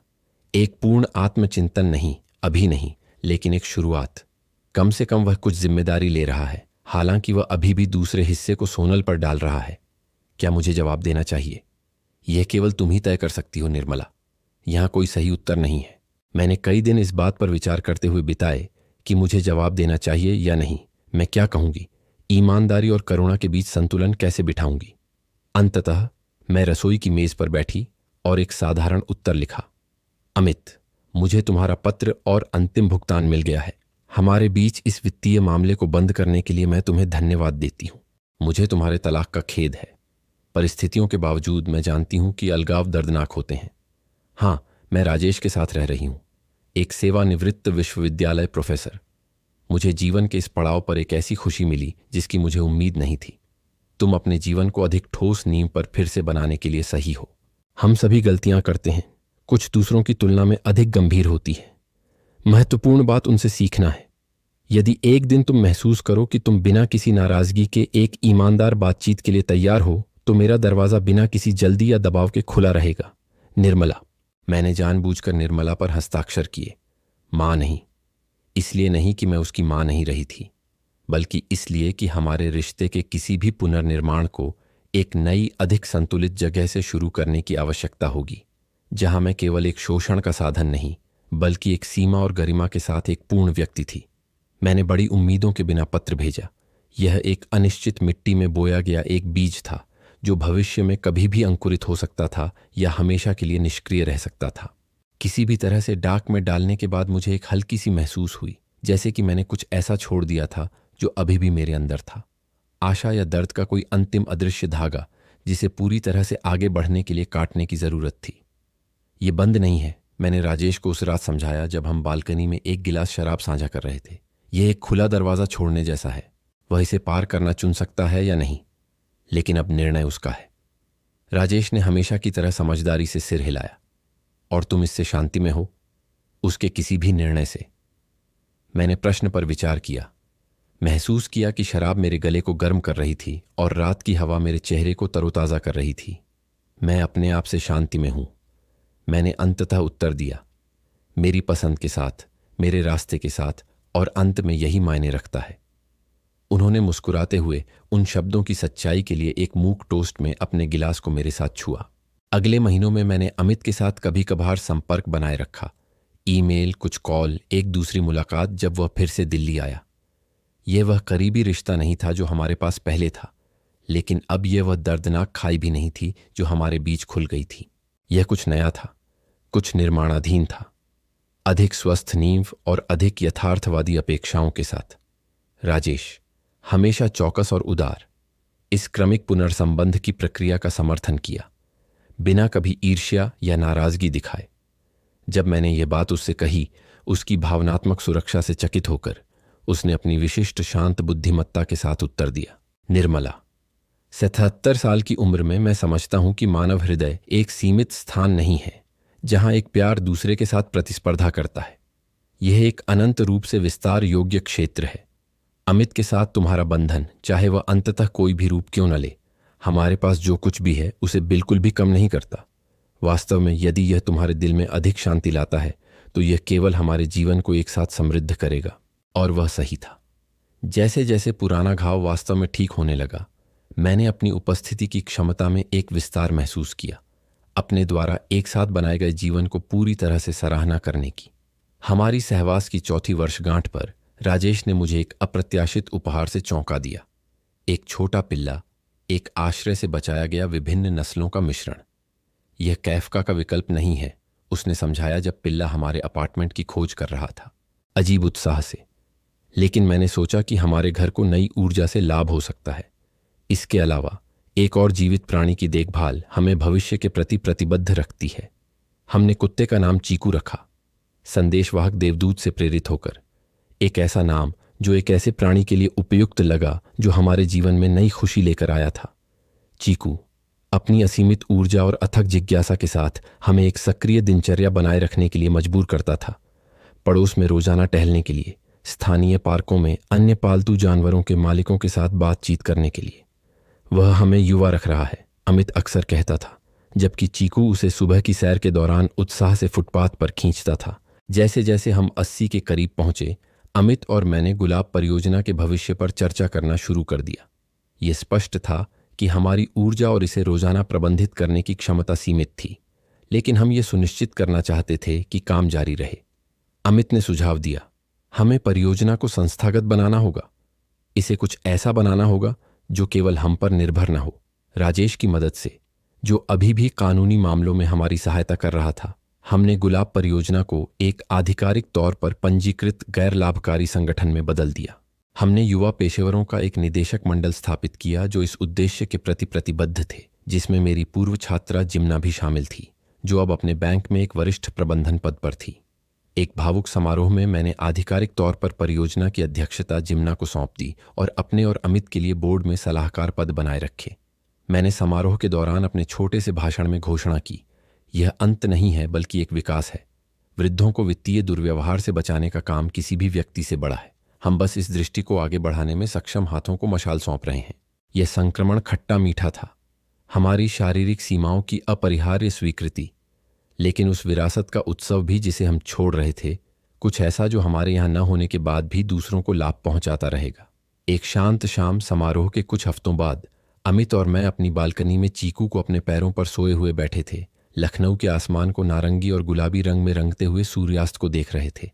मेरे गुलाब गमलों में खूब खिल रहे थे, सावधानी से व्यवस्थित, जिसमें वह विशेष पौधा भी शामिल था, सबसे पुराना, जो कई साल पहले इतनी आश्चर्यजनक रूप से ठीक हो गया था। तुम क्या सोच रही हो? अमित ने मेरी विचारमग्न चुप्पी को देखकर पूछा। मैं सोच रही हूं कि जीवन कितना अप्रत्याशित है, मैंने जवाब दिया। एक बातचीत की प्रतिध्वनि जो हमने कई साल पहले की थी कि कैसे 78 साल की उम्र में अपने पति को खोने के बाद, अपने बेटे द्वारा धोखा दिए जाने के बाद, जो कुछ भी मैंने बनाया था उसे लगभग खोने के बाद, मुझे खुशी का एक नया तरीका मिला जिसकी मैंने कभी कल्पना भी नहीं की थी। अमित ने मेरा हाथ पकड़ा, उसकी उंगलियां मेरी उंगलियों में गूंथी हुई थीं। एक ऐसा परिचित हाव भाव जो अब मेरे अपने शरीर का एक स्वाभाविक विस्तार लगता था। क्या तुम जानती हो मैंने तुमसे क्या सीखा निर्मला? कि लचीलापन केवल जीवन के तूफानों से बचने के बारे में नहीं है, बल्कि बारिश में भी नाचते रहने के बारे में है। मैं मुस्कुराई, उसके कंधे पर झुकते हुए, जब हमने सूरज की आखिरी किरण को क्षितिज में गायब होते देखा। अपने पूरे शिक्षण जीवन में मुझे कभी भी उस चीज की इतनी सही परिभाषा नहीं मिली थी जिसे हमने एक साथ बनाया था। न केवल प्रतिकूलताओं का एक संयमित अस्तित्व, बल्कि जीवन का एक जिद्दी और जानबूझकर उत्सव, उसकी सभी जटिलताओं, दुखों और अप्रत्याशित सुंदरियों के साथ। राजेश का धोखा मेरे जीवन का सबसे गहरा घाव था। वह क्षण जब परिवार और विश्वास के बारे में मेरी हर धारणा पर हिंसक रूप से सवाल उठाया गया था। लेकिन विरोधाभासी रूप से यह इस नए अस्तित्व के लिए भी उत्प्रेरक था। एक ऐसा जीवन जहां मैं अंततः पूरी तरह से अपनी थी, जहां मुझे आपसी सम्मान पर आधारित एक परिपक्व प्रेम मिला था, जहां मैंने समान परिस्थितियों का सामना करने वाले दूसरों की मदद करने के लिए कुछ सार्थक बनाया था। शहर की रोशनी हमारे चारों ओर जलने लगी, बढ़ती अंधेरे को छोटी कृत्रिम नक्षत्रों से भर रही थी। चीकू जाग गया, लंबा खिंचा और मेरे गोद में अपना सिर रखकर दुलार मांग रहा था। मैं आभारी हूं, मैंने अंत में कहा, सरल लेकिन अर्थ से भरे शब्द। विशेष रूप से क्यों? अमित ने पूछा। गोधूली में उसकी आवाज नरम थी। हर चीज के लिए जो खो गया और जो मिला, उन घावों के लिए जिन्होंने मुझे बढ़ने के लिए मजबूर किया, और उन खुशियों के लिए जो तब आईं जब मुझे उनकी सबसे कम उम्मीद थी। तुम्हारे लिए, हमारे लिए, इस जीवन के लिए जिसे हमने अन्य जीवन की राख से बनाया है। अमित ने धीरे से मेरे माथे को चूमा। उसके स्पर्श ने शब्दों से कहीं अधिक व्यक्त किया। और वह जीवन जारी है, उसने बस जवाब दिया। कल और उसके बाद और फिर भी उसके बाद। जब तक हम यहां हैं, हम नाचते रहेंगे। और हम ऐसा ही करते थे। दो वृद्ध प्रेमी तारों के नीचे बालकनी में धीरे धीरे नाचते हुए, एक जिज्ञासु कुत्ता हमारे पैरों के चारों ओर घूम रहा था, और गुलाब चुपचाप जीवन के हमारे तात्कालिक उत्सव की गवाही दे रहे थे। एक ऐसा जीवन जो सभी बाधाओं के बावजूद फिर से खिल उठा था जब सब कुछ खो गया था। अब अगर आपको यह कहानी पसंद आई तो इस अगले वीडियो पर क्लिक करें जो स्क्रीन पर दिखाई दे रहा है, क्योंकि इसमें एक ऐसा मोड़ है जिसे आपने पहले कभी नहीं देखा होगा। चैनल को सब्सक्राइब करना ना भूलें और कमेंट्स में बताएं कि आपको मेरा अनुभव कैसा लगा। आपकी राय मेरे लिए बहुत महत्वपूर्ण है।